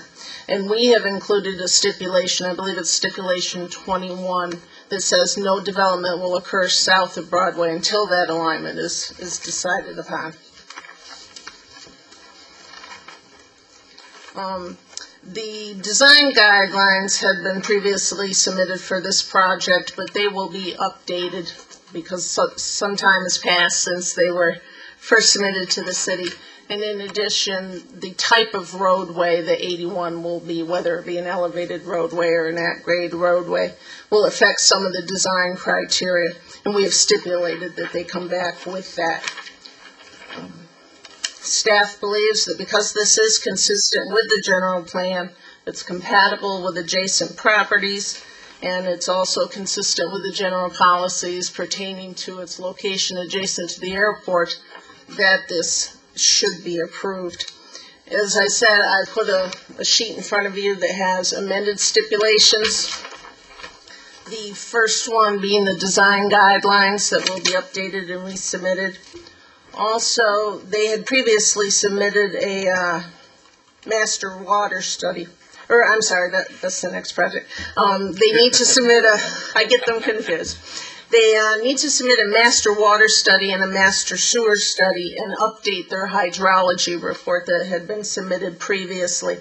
We are asking that they do that once the 801 alignment is determined, and it will be reviewed by the city engineer prior to approval of any site plan or preliminary plat. And also, the last stipulation is where staff is recommending that in addition to the 30-foot landscape setbacks adjacent to the arterials, they have 20-foot setbacks adjacent to the collector roads. I'd be happy to answer any questions. Questions for staff? Chairman Horsley. Mr. Bay? Karen, you talked about stipulation 21, and it states, no development shall occur south of current Broadway Road alignment until preferred SR 801 I-10 reliever alignment is identified by ADOT or December 31st, 2007, whichever occurs first. Right. Do we anticipate ADOT will actually have their alignment in place by 2007? We do. Actually, I spoke to the city engineer about that this week, and he feels that ADOT is closer to choosing an alignment that is currently being publicized, but we do think that it will be determined prior to this deadline. But either way, all three alignments that ADOT is studying go through this property south of Broadway, so it's going to be there someplace. Yeah, and of course I mentioned this before. My concern is that on other properties, they've always left out a 1,000-foot take line for the I-10 reliever alignment, and in this particular case, it appears as though we're not doing that. We're simply stipulating that no development will occur by some particular date and time, and it just worries me a little bit because should development occur on this site, then the cost for ADOT and to the city, everyone else, is going to go up because now we have to go back through and take developed properties. So that's a real concern for me. Well, Mr. Chairman, if I may, and Commissioner, in this particular instance, the difference here is that there isn't an alignment yet that they can set aside. As I said, there are three alignments that ADOT is studying, but I think if you take a look at Exhibit 3 in your PAD book, the aerial,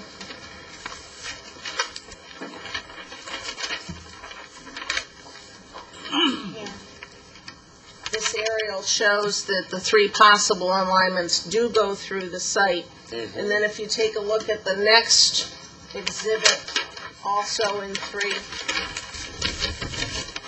this area right here, in between the two red lines, the 500-foot strip, that's their estimate of where it is going to go. So it is shown as part of their PAD document, this 500-foot width. Okay.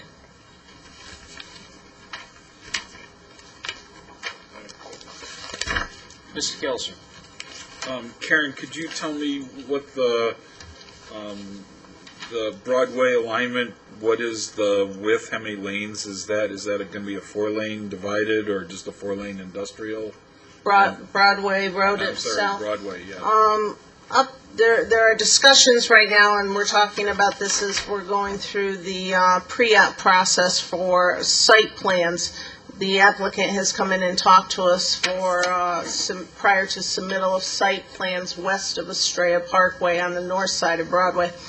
And it's been discussed by the engineering department that beyond Broadway, or beyond Estrella Parkway, Broadway could probably go down to a 60-foot right-of-way.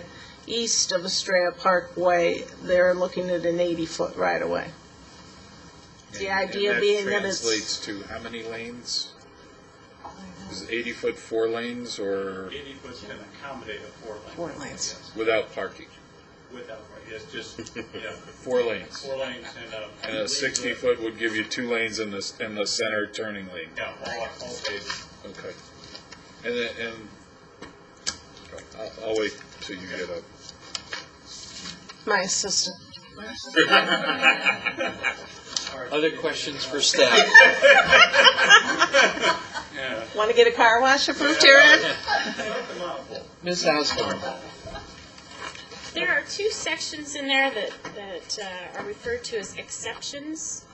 I don't know if this should be to you or to the applicant. And also within the phasing, it shows one of the exceptions as being in phase 4. So I wanted a little clarification on what exceptions were and then why the one was put in the phasing. You want to? Yeah, I'll do it. Okay. I'll do it. Cool. Thank you. Commissioners, Todd Tupper for the record, Sun MP 8601 North Scottsdale Road, Scottsdale.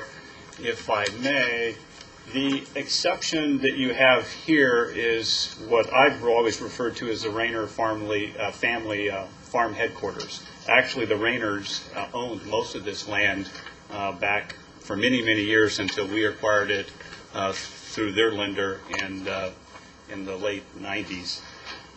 This parcel, this big exception parcel up here is really a sort of a composite of a number of people, but this big building right here is Simpson Norton. Simpson Norton is the distributor for Toro, so all the Toro lawn equipment, sprinkler heads, and everything else, that's their headquarters. There's another, I don't know the exact number of owners up in here, but there is another sort of farmhouse up in this area. There is like a trailer or another farmhouse down here that's been owned for a number of years. Actually, these were the people that I believe came to the neighborhood meetings and just wanted to know what was going on, but they've owned it for a long time. There is an out parcel right here on the immediate corner. That was, I think at one time, an equipment dealer kind of deal, and it's gone through so many changes, I have no idea what it is. And that little building right there, which is on our property, is basically just a house for the farm foreman for Rayners. Yeah. The only reason we showed that as part of the phase is that I believe the Rayners are going to come back in and try to get that zone. So we were just throwing it in to saying it's a compatible use with what we're doing and they're in agreement with it. But it's not part of our property, we just threw it in by mistake. Sorry. Could you give us an idea, you talked about the different phasing, and when do you envision, some type of vertical construction on phase 1, phase 2? In general timeframes? Yeah, let me get it. We actually had a pre-application meeting with staff last week, and let me see if I can orient this to you. I'll orient it this way to me so I can understand. MC 85 is right here, Astraea Parkway right here, and Broadway Road is right there. This is sort of the first area that we're looking at simply because we can get to it. We're not sort of constrained by the constraint we have on the Broadway Road issue. And we are actually working, and I hate to show this to you, but I will. You're going to have to show it eventually. I know, but we're actually working on this, and it's these two buildings right here that we're looking at building. And right now, our projection is sometime in the second quarter of next year. And how many square feet are those buildings? I believe they're about I think 50,000 or so square feet each. Okay. So they're basically truly dock-high kind of industrial buildings. They're warehouse, office. Yes, they're truly more industrial. Again, this is the benefit that we have with having so much land in various areas is that we can build pretty much different kinds of uses because of the proximity of MC 85, and the fact is a lot of this stuff is at the end of the airport runway, and we've got a lot of utilities and a number of other things and a freeway going through it. This is probably more in keeping with truly a more basic industrial park. Okay, last question from me. Is there, on this land use map, there is what's called a West Main Street on the PAD map, which kind of looks like a frontage road along MC 85. Is that just an old plan, or is there a frontage road, or? No, it's not a frontage road. It's actually part of the discussion we're having with staff is sort of how much of a green belt and equestrian pedestrian way do we have on MC 85? Okay. So it's a little green strip. But the two buildings that you're looking at in this first phase would come off Broadway, they would their access be off MC 85 or would their access be off Broadway? They would actually access off of Broadway Road and MC 85. At this particular, this is a little bit bigger site, a little bit bigger plan of that. So this, if you were looking at it, this is about 1,200 feet if you go that way. Estrella Parkway is over there about a quarter of a mile. Okay. So there are curb cuts in MC 85. Yes, as a matter of fact, they had an open house on this project, and we verified the fact is that there will be a full median cut at roughly this location and another full median cut at that location. This little parcel right here is actually owned by the city of Goodyear. Okay. And so we will have full median cuts at both of those locations, and probably one of the things we have to talk about with the permit section of MCDOT is how many curb cuts we get along MC 85. Thank you. Commissioner Gilsey, the MC 85 is known as Main Street when you get into Avondale, Right. west of or east of Litchfield Road. So that Main Street and MC 85 are just one and the same. I don't know why it's called Main Street here, but it's typically called MC 85. No. Thank you. Yeah, it's still on a lot of the county maps, the Estrella Parkway is still referred to as Reams Road. Okay. Thank you. Other questions of staff or the applicant? I have one more of staff. Ms. This is a question that's purely out of being naive and not understanding industrial sites and being an Arizona native that's never known industry. And so, you know, in the olden days, people would dump in washes and rivers, and I don't know what the city's policy or maybe the state's policy, what stops these industrial sections from dumping into the Bullard Wash or into the Gila River? Is there anything that, I mean, that's why I say my naive, not understanding. Are we stopping anybody from? Terms of wastewater or physical? Yeah, not necessarily wastewater, but Just waste. toxic Just something, whatever it may be. You know, I don't know. Red dye number 2. I don't know, but I'm just saying that's where does that sit in when you discuss bringing in some industrial sites as to what their functions are within. I would assume that the Arizona Department of Environmental Quality has very stringent permitting processes that any type of industrial use, whether it be light industrial or heavy industrial use, have to go through, and they have to have components of their development that would treat whatever waste or discharge or water treatment. So there's some kind of system that when a user comes into an area, they have to register as an industrial site, and then the Environmental Protection Agency comes and checks them out and makes sure that they're not doing anything wrong.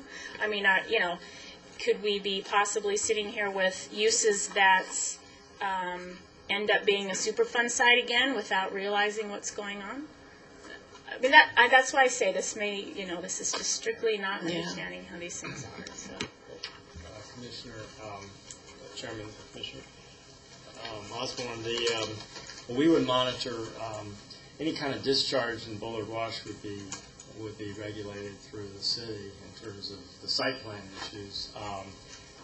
There'd be some discharge of stormwater, probably. I mean, maybe there wouldn't be 100% retention. There may be some flow into the wash, and then we generally, if it's coming off a parking lot, we generally have devices that treat the water before it gets into the wash to remove any oils.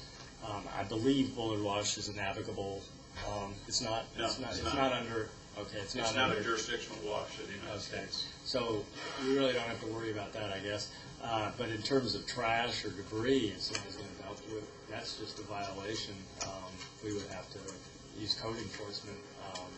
It wasn't really trash per se. I was thinking of it was actual, you know, liquid chemical type of dumping that I was curious on how. Well, I think the point is that anybody that handles and it's federal law as well, that there are certain chemicals and materials that require permits for them to use them, and that permitting process includes a plan for how they dispose of them.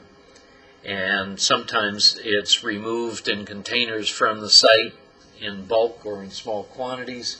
In some cases, there's a cleanup that occurs and there's discharge into the sewer system. But again, that's something that our wastewater people get involved with at the very beginning of the operation before they can operate.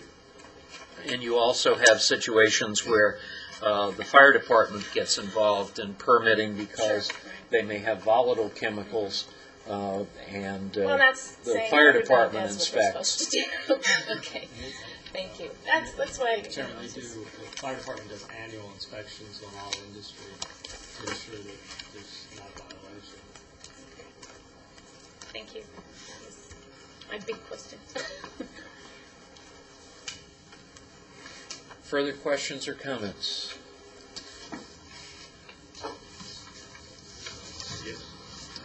Anything further from the applicant?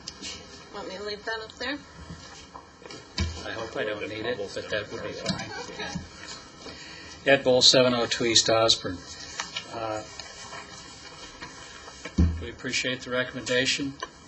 We request your approval in accordance with the 25 stipulations as were modified on the handout that you have this evening, including the one that deals with 20 feet instead of 10 feet. If you're comfortable, I'll sit down. If you have questions, I'll try to answer them, but we request your approval. Questions of Mr. Bull? Are you going to represent the car place when they come back? Maybe that's a conflict of interest. Sorry, just kidding.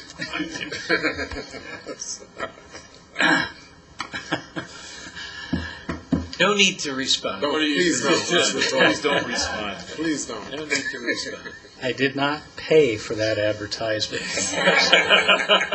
did I ask for it? But you will. Is there anyone in the audience May I sit down now? Absolutely. Before it gets worse. Is there anyone in the audience that would like to speak on this case?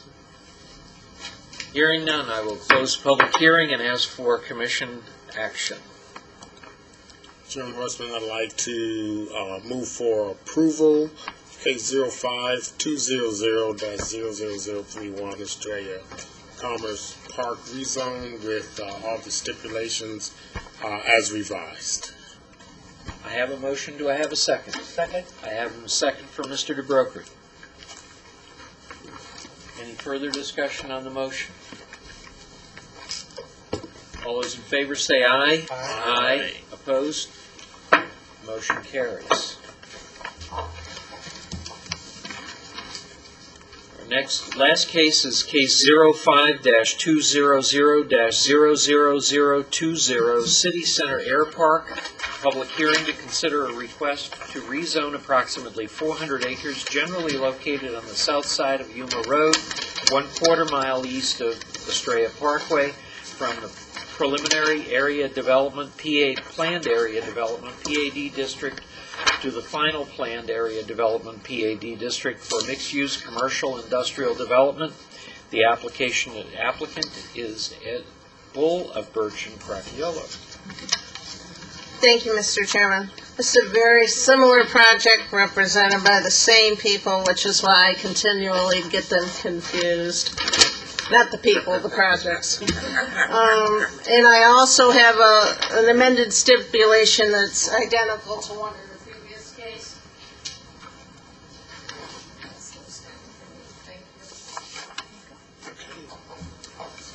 Again, it's adjacent to Yuma Boulevard on the north, Yuma Road on the north, Phoenix Goodyear Airport on the east, Estrella Parkway on the west, Bullard Avenue, and then Lower Buckeye Parkway go through the site. Also in this case, it replicates the city's general plan with the commercial, light industrial, and heavy industrial uses The project is also proposed to be an employment center for the city of Goodyear and to provide some retail services for the city of Goodyear. It's been designed with the commercial uses adjacent to city center and the more intensive uses moving to the east towards the airport. Same situation in this case. I assume Mr. Bull will agree to it. We would like to have the stipulation that requires the 30-foot landscape setbacks adjacent to the arterials and the 20-foot setback adjacent to the collector roads. They will also be submitting revised design guidelines to update what had been previously submitted to the city, and those, of course, like the others, will come back to you and City Council for review and approval. As I said, the project's consistent with the general plan. It's consistent with the general plan's policies regarding location near the airport, and subject to the amendment or the stipulations contained in your original staff report and that one amendment, we're recommending approval. Thank you. Questions of staff? Ms. Osborne.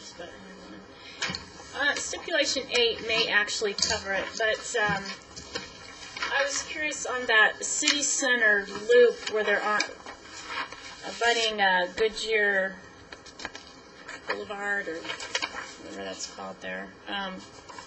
Is everybody going to have the same type of streetscape requirements to look, since it is on that loop? Does the city center plan get that specific of what the loop was going to look like? Actually, I'm just reviewing that now because I'm going to be processing the rezoning application submitted for that, but I would assume that there are very strict criteria in terms of landscaping along Goodyear Boulevard. That's why I was thinking that possibly this stipulation 8 was consistent with that, but if not, we needed to make sure that, they were on the same page with it. That's all. So you are looking at that. Full and half street. Yeah, we'll take a look at that when the rezoning applications come in, both for city center and then the site plans for this development. And I did see that there's a well site on, Exhibit 9 shows the well site under one of the I-2 areas. Right. There again, I was curious if there's some kind of specifics regarding industrial being on a well site, being any extra precautions. It's your well site. It's our well. It's our well site. And so are we making them do specific precautions to take care of that well site? Because they're on top of it. And any type of plan that comes in for development on the sites adjacent to that would be routed through the Water Resources Department for their review and comment, a determination of any effects that it may cause on the well site. Other questions? Chairman Horstman. Mr. Bay.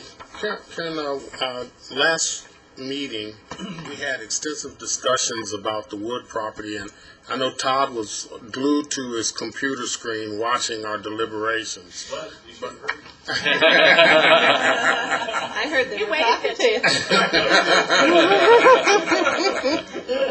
But one of the things that we talked about very extensively was a connection between the Wood property, the exception to the north, I believe it was, and south for a continuous road, or at least a connector there. And I believe that alignment was someplace either in your C2 zoning here or the line between the C2I1.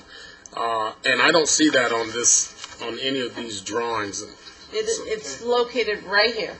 It's this roadway coming down from Lower Buckeye. This exception area is where the stadium itself will be. This exception area is where the practice fields will be. So Todd is going to provide the right-of-way for this roadway to come down between these two lots to connect the stadium with the practice fields. Yeah, I thought, my memory was that it was closer to Australia Parkway and not at the edge of the property as depicted here. But I could be wrong. So Actually, it's where it is because there has to be a certain distance between Bullard Avenue over here on the east and the western boundary of where the training fields will go. So it pretty much bisects this portion of the Wood property. So this is the appropriate location for it. okay, and I'm assuming we'll see the Wood property again now since it's has a different use. Right. Okay, so I think I'll save this one Okay. so we can make it. Okay, thank you. The old match line. Yeah. Should we wave at the Wood family now? Any further Are you questions listening? for the staff? Karen, I have one. You were saying this is the property for the baseball and this is for the practice fields. Where is the stadium to be? North? The stadium is to be located here in the Right. northern exception parcel. Okay. And then the practice fields will be located here in the southern exception parcel, fronting or hugging the Bullard Avenue extension as it goes down along the wash. Okay. And so that access road would go from the stadium in the north exception of the Wood property? To the And- practice fields and in it the goes to south the practice exception. field. Now, would there be access to the practice fields below Sun MP C2 I1? East-west. In other words, on your map right now, you have C2 and I1 that is Sun MP. Correct. Will there be an access road into the practice fields? No, there will just be this, you mean between these two lots? East-west. East-west, he's talking. Yes. From Estrella Parkway over. Yes, off Estrella Off from Estrella Parkway, right Parkway. about where it says exception. As part of the Wood development, they will have a roadway that will come from Estrella Parkway, but it will be further to the south, and then it will come up through their site, and it will be this road that Todd is providing the right-of-way for. Over here is going to be practice fields on the, Todd has a plan for Wood, if you want. He's got the Okay. plan right there. This is what they proposed to you the other night, and part of the discussion you had, and I went back and looked at the videotape. It's a great thing to have videotape, but you did not specify the exact location. You basically said, Line it a up road, with Todd's. and that is Gary's thing, this FL1, and said a roadway in that area. So a specific alignment wasn't discussed, and as Harvey also told you as well, is that this was ongoing negotiations and discussions because there are some issues with the existing median cuts and also some things that we've been trying to do. We've moved a building, two buildings that we've been planning. It's going all over the board. And so this is our recommendation in terms of the alignment. You didn't specify it, and that's sort of what we were asked to do, is show an alignment. Now, the baseball stadium, I don't know what's going to happen to this road, because at one time you were also talking about whether or not that went away, and I remember Commissioner Gelsner says, no, you want that still to be there. I just don't know. We haven't seen the site plans for the baseball stadium yet. So Todd, excuse me, Commissioner, Chairman Horstman, so what you're saying then is that, because now that I'm seeing this, I was pretty much right. That alignment was supposed to be connecting that north-south road in the northern exception down to the road that comes in from the east and west and then takes a southeasterly bend. We were discussing connecting that particular road as a thoroughfare. There are some particular issues because with that. Todd, hold on. Okay. But we don't know what the configuration is going to be now that the baseball stadium's in and the practice fields are there. My assumption is that may change. Is that a pretty appropriate statement? Yeah, they may change. I don't know. It's possible. Okay. Ultimately, we need a north-south road that, I mean, the parties can agree to. we told the Wood project to work out an alignment with the Sun MP, and we're gonna tell the Sun MP people to work out an alignment with the Wood, and we don't care where it goes as long as you guys mutually can agree with where it is. But let's just live with it, because you're not gonna get your projects through unless you have some kind of road through there. Oh, you did not. Karen indicated through numerous discussions with staff, and as Todd indicated, because of existing median breaks and separations between Bullard Road and median breaks and Estrella Parkway and so on, we reluctantly agreed to provide the right-of-way for a north-south alignment, and did so in the location where staff encouraged us to provide it, which is what's shown here, and is intentionally shown there for a variety of reasons, including the anticipation that the stadium is going to be in this area. So And we're supporting you on this. Okay, you won. Don't go anywhere. all right. Other, For the applicant. all right. Just out of curiosity, now that the stadium is taking that turn, have you changed your ideas for your C2 areas or your I-1 areas as to users compared to what could have been previously? Or you don't No. There's been some very positive news obviously in the last few weeks with respect to the stadium. And it's not, and I don't read too much or too little into anything I'm going to say, because all I'm saying is things are never over till they're over. So what we've been trying to do for a long time is come forward with a zoning case that's consistent with the old preliminary PAD, consistent with the general plan, and we kind of been stubbing our toe on various issues along the way, such as waiting for the city center to work its way through the processes, figuring out where different alternative alignments for Bullard Road would go, and this and that and the other thing. So we're here with a zoning case that, as Karen indicated, is absolutely consistent with the general plan. We know that through our design guidelines and so on, we're going to need to be compatible with our neighboring land uses, whatever they may be, and that's exactly what Sun MP will continue to work with your staff and your commission and council to do. Any further questions or comments? Mr. Chairman, I'd like to make Mr. a Gelser. presentation to.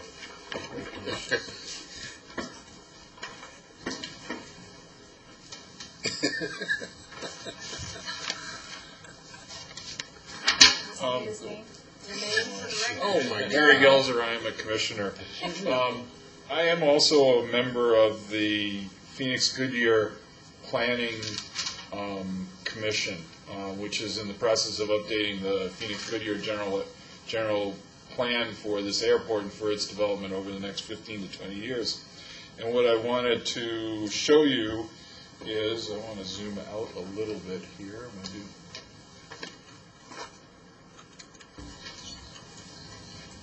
All right, Karen, help me with the zoom. That's why you never let me So they changed the system, so it's Turn dial. Oh, is it a turn? You turn it. Oh, okay. There you go. Great, Cool. thanks.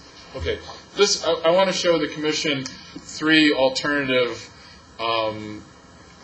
proposals that are going to affect the land use of the airport. And I also want to basically give you the proposals that are being put forth. Two of the proposals affect the Sun MP, this project, very dramatically, and this original one affects it to a certain extent. And so what I'd like to do is show you, this is alternative one for the project, which has basically a runway placed on the northwest side of the main runway here, and then all the land activities are south of the main runway. This alternative is probably not going to happen without a big fight from the city, because it does not have any access from the north into the airport. The second alternative is right here, and this alternative basically takes about 80 acres, or would incorporate about 80 acres of the Sun MP project that would move into the airport planning area and to be sold. There is some, this is the grandiose plan for the airport, with corporate aviation and a terminal services on the north side, and then executive hangars and other industry on the south east side. Probably due to cost, this plan, while this is something that everybody dreams about, would love to have, is probably not going to happen. The third alternative that I'm going to show you is what we hope will happen, or at least what we think happens. And what it's going to do is there will be no additional property being taken.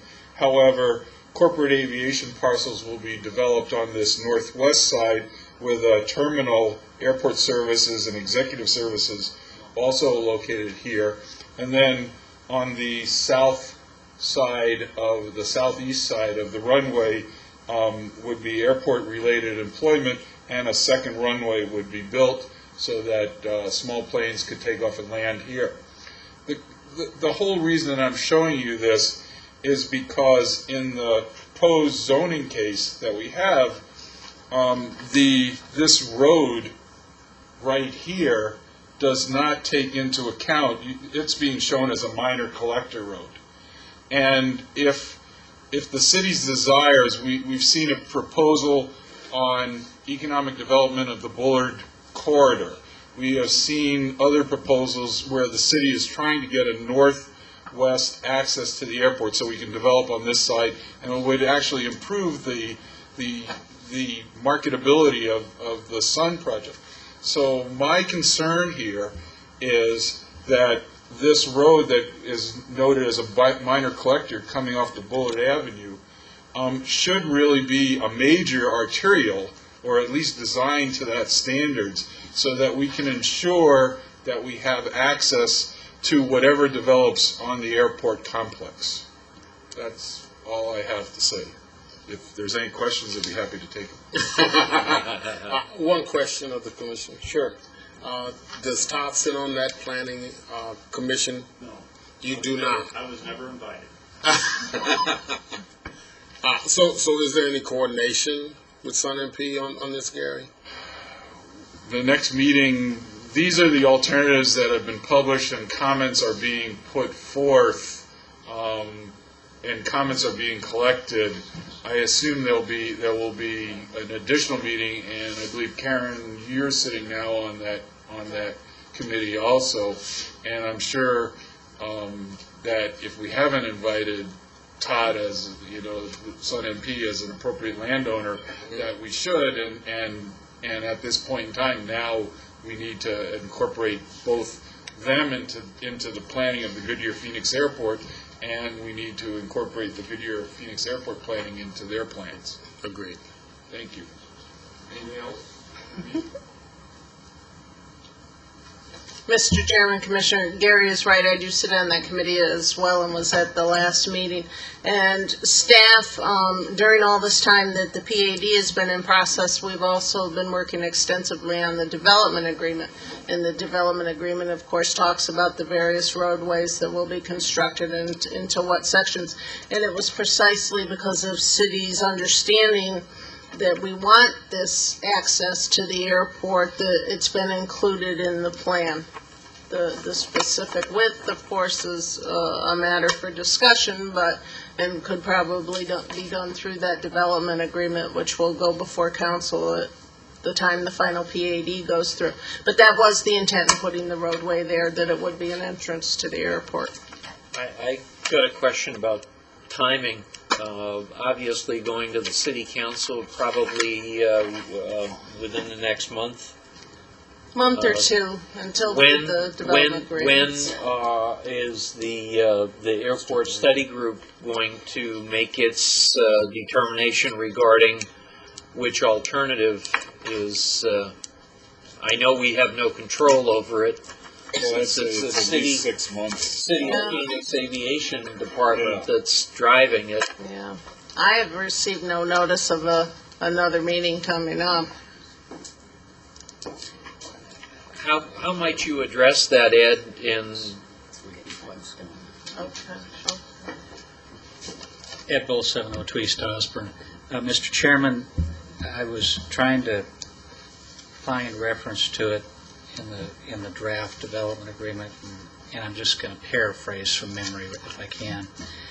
The latest discussion on this issue, as I recall, is that nobody knows for sure right now which alternative, if any alternative, is selected for the airport, and whether that's going to involve an entryway through this particular property or not. So the discussions that we've had, paraphrasing, is that in the development agreement, we would provide that this internal street pattern that we have shown here could or could not provide for a connection to the airport, depending upon what airport plan comes out of the back end of the processes. We've also talked about whether or not a particular intersection here or elsewhere should be signalized, again, depending upon whether or not there's an airport connection and whether or not we're triggering the warrants for signalization and those types of things. So I can't read the precise wording to you that we've talked about. In fact, there's probably more wordsmithing on it that needs to be done. But the concept was that Sun MP is prepared to work with the city and the airport, and if there's going to be an access there, we recognize there needs to be a street adequate in width with appropriate geometry to serve that access point, if and when it's determined that there would be one. I don't think we can ask for anything. That's fine. I just wanted to bring it up, and I wanted my fellow commissioners to know about it, and I also wanted it to be on the record, that, this airport project is going forth. And again, I don't have concerns. The fact that we're not going to stipulate to change that into an arterial because, I don't have concerns knowing that it can be changed at a later date to warrant the development of the airport. Yes, sir. Any further questions? I have nothing to add other than we agree with the recommendation and accept the stipulations as modified. Thank you, Mr. Bull. Thank you. Is there anyone in the audience that would like to speak on this case? Hey, I have. Yes, sir. My name is Bill Throne. I'm with Krasaner and Associates, 2979 West Fairmount. Two questions. Are there any known environmental impacts from historical airport operations that would affect this project? And what's the timing to start into construction? Thank you. Thank you. Mr. Bull.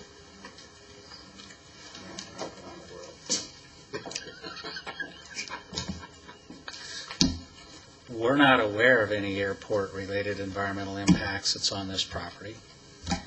Secondly, with respect to commencement of timing of construction, down on the thumb that juts out toward Estrella Parkway, as you know from the phasing plan, is our phase one. And similar to the last case, like Todd would like to be under construction down there sometime in the first quarter of 2007, which is soon. Second quarter, I'm sorry. Thank you. Okay. I have one more question. Commissioner Osborne asked this, and I guess I'm not totally sure of the answer or how we go about doing this, but if we're looking at these parcels here that are basically I-1, and the question is, if are they worthy of being developed as C2, C2s or C1s? To complement, the ball fields and things of that nature. And I guess my question is it harder to downgrade them or is it harder to upgrade them?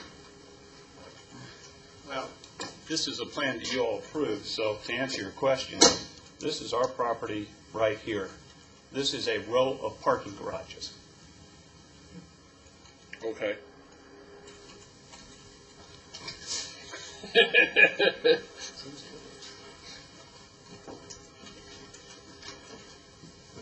Would staff like to? That about sums it up. That about sums it up. Are they going to be pretty parking garages? Aesthetically pleasing. Any further discussion? Any other questions from the audience? Not, I'll close the public hearing and ask for commission action. Mr. Chair, a request to rezone, recommend approval of case 0520000020, 412 acres located along the south side of Union Road with 23 stipulations, and the 23rd has been rewritten. Recommend approval. I'll second. I have a motion and a second from Mr. Bay. Any further discussion? All those in favor of the motion, say aye. Aye. Opposed? Motion carries. Thank you. Thank you. Chairman Horstman, just for the Mr. record, Bennett. I'd like to thank Commissioner Gelser for giving that presentation on the master plan for the airport. I think that was very insightful, and we appreciate that. Just for the record. Thank you. Thank you, Mr. Gills. Staff communication. Thank you, Karen. Commission, our next regular meeting is October 18th. That's right around the corner. And if you recall, that is in that's in Estrella Foothills. Yeah, Estrella Foothills High School down in Estrella Mountain Road. Carol and Sherry will have a quick drive. We'll meet up here. We'll meet up here for a tour, though. Not just kidding. We'll have to work out the logistics of that. No place to eat up there, I'll tell you that. We need to have a place to eat. One restaurant. Is there a restaurant there? Last week, your chain bar. Yeah, it's like a Bring pizza in. Pizza. Now we'll have to work out the logistics. We might have to come back up. There's a here. quickie mart in the gas station. Slim Jims. Yeah. We might need to, well, It's hard to believe that's all of in the the general area. plan amendments we have are south of the river, so we'll work out something. If anything down there. We'll find something. Just to remind those, I will not be here for that meeting. You're in charge. And that's the first public hearing. As you know, there's going to be another public hearing. We're going to have one November 9th. We've nailed down that. We've confirmed the Mogul Elementary School. Oh, okay. And we're going to have that meeting at 6 instead of 7 because we want to get out at a reasonable time because it's the 3-hour drive. Looking at leaving Goodyear City, maybe 4:15. It's going to be maybe an hour and 15, maybe an hour 20 minutes drive to get set up. So we're taking a Jeep, or we have a. We're not going to take a Jeep. We'll have we'll go on regular roads, paved roads. Really? Oh. Yeah, we're going to go through Phoenix. We have to go around. I thought it was Gila Bend. You could go that way. I don't know. It's shorter, right? It isn't shorter. It's not? Not shorter. Yeah, I don't think it's shorter. I think you go down to Phoenix to 51st Avenue line, and you go south on 51st Avenue. You'll go through Maricopa. It'd be interesting to see what's happening down there because it's blowing up. There's a lot that's happening down there. So that's what we'll do. On the 9th, and then, Good night. that's our next meeting, and then the following meeting, November 15th, will be when we'll do the second public hearing, the general plan. So we have a And that'll be up couple here, months. right? What? The 15th will be up here. Yeah, 15th will be here. Now, on the consent, we did one for November 1 also. Yes. We are having yes, that's correct. We need to have a special meeting, I'm sorry. We have to have a special meeting on the 1st because we've got so many items for the 18th and the 15th, so we're going to have a special meeting on the 1st. That will be here. And that'll take care of the regular items that we normally do, just like we did tonight. In the presentation down in Mobile, will that include some of the folks from engineering and public works to talk about things like water issues, or is that planning staff that will be addressing those things? I can have that's a good point. I probably should have our water resources director accompany me. I don't know if public works needs to be there. Or At least police water and public resources. safety? Public safety. Public safety, possibly. It's just a general. Because I think those are going to be areas that the folks in Mobile are going to address. I know there are written statements about how those services would be provided, but I guess that there probably will be questions about the details. We won't have the details. We do have details on water issues. Okay. But I'm not sure we have details on public safety. Okay. We're looking at contracting with Sheriff Joe, Maricopa County, Sheriff's Department on an interim basis. And then Then they better get everything worked out with us. possibly doing a volunteer fire department. There really isn't fire service there. So whatever we do for them will be more than what we have now. And so we are getting requests for annexation for the area this month. So we're processing, we'll be processing an annexation request for all 95 square miles. That doesn't mean we'll annex all 95 square miles. That just, the map will show that, and then as property owners want to get out of it, then the map will shrink somewhat. Now, as a matter of policy, is it possible that we could end up with non-contiguous areas annexed? Non-contiguous areas. No. Well, no. The area would be contiguous. What we just can't do is we got to avoid creating islands within our annexation area. We've got to try to avoid that.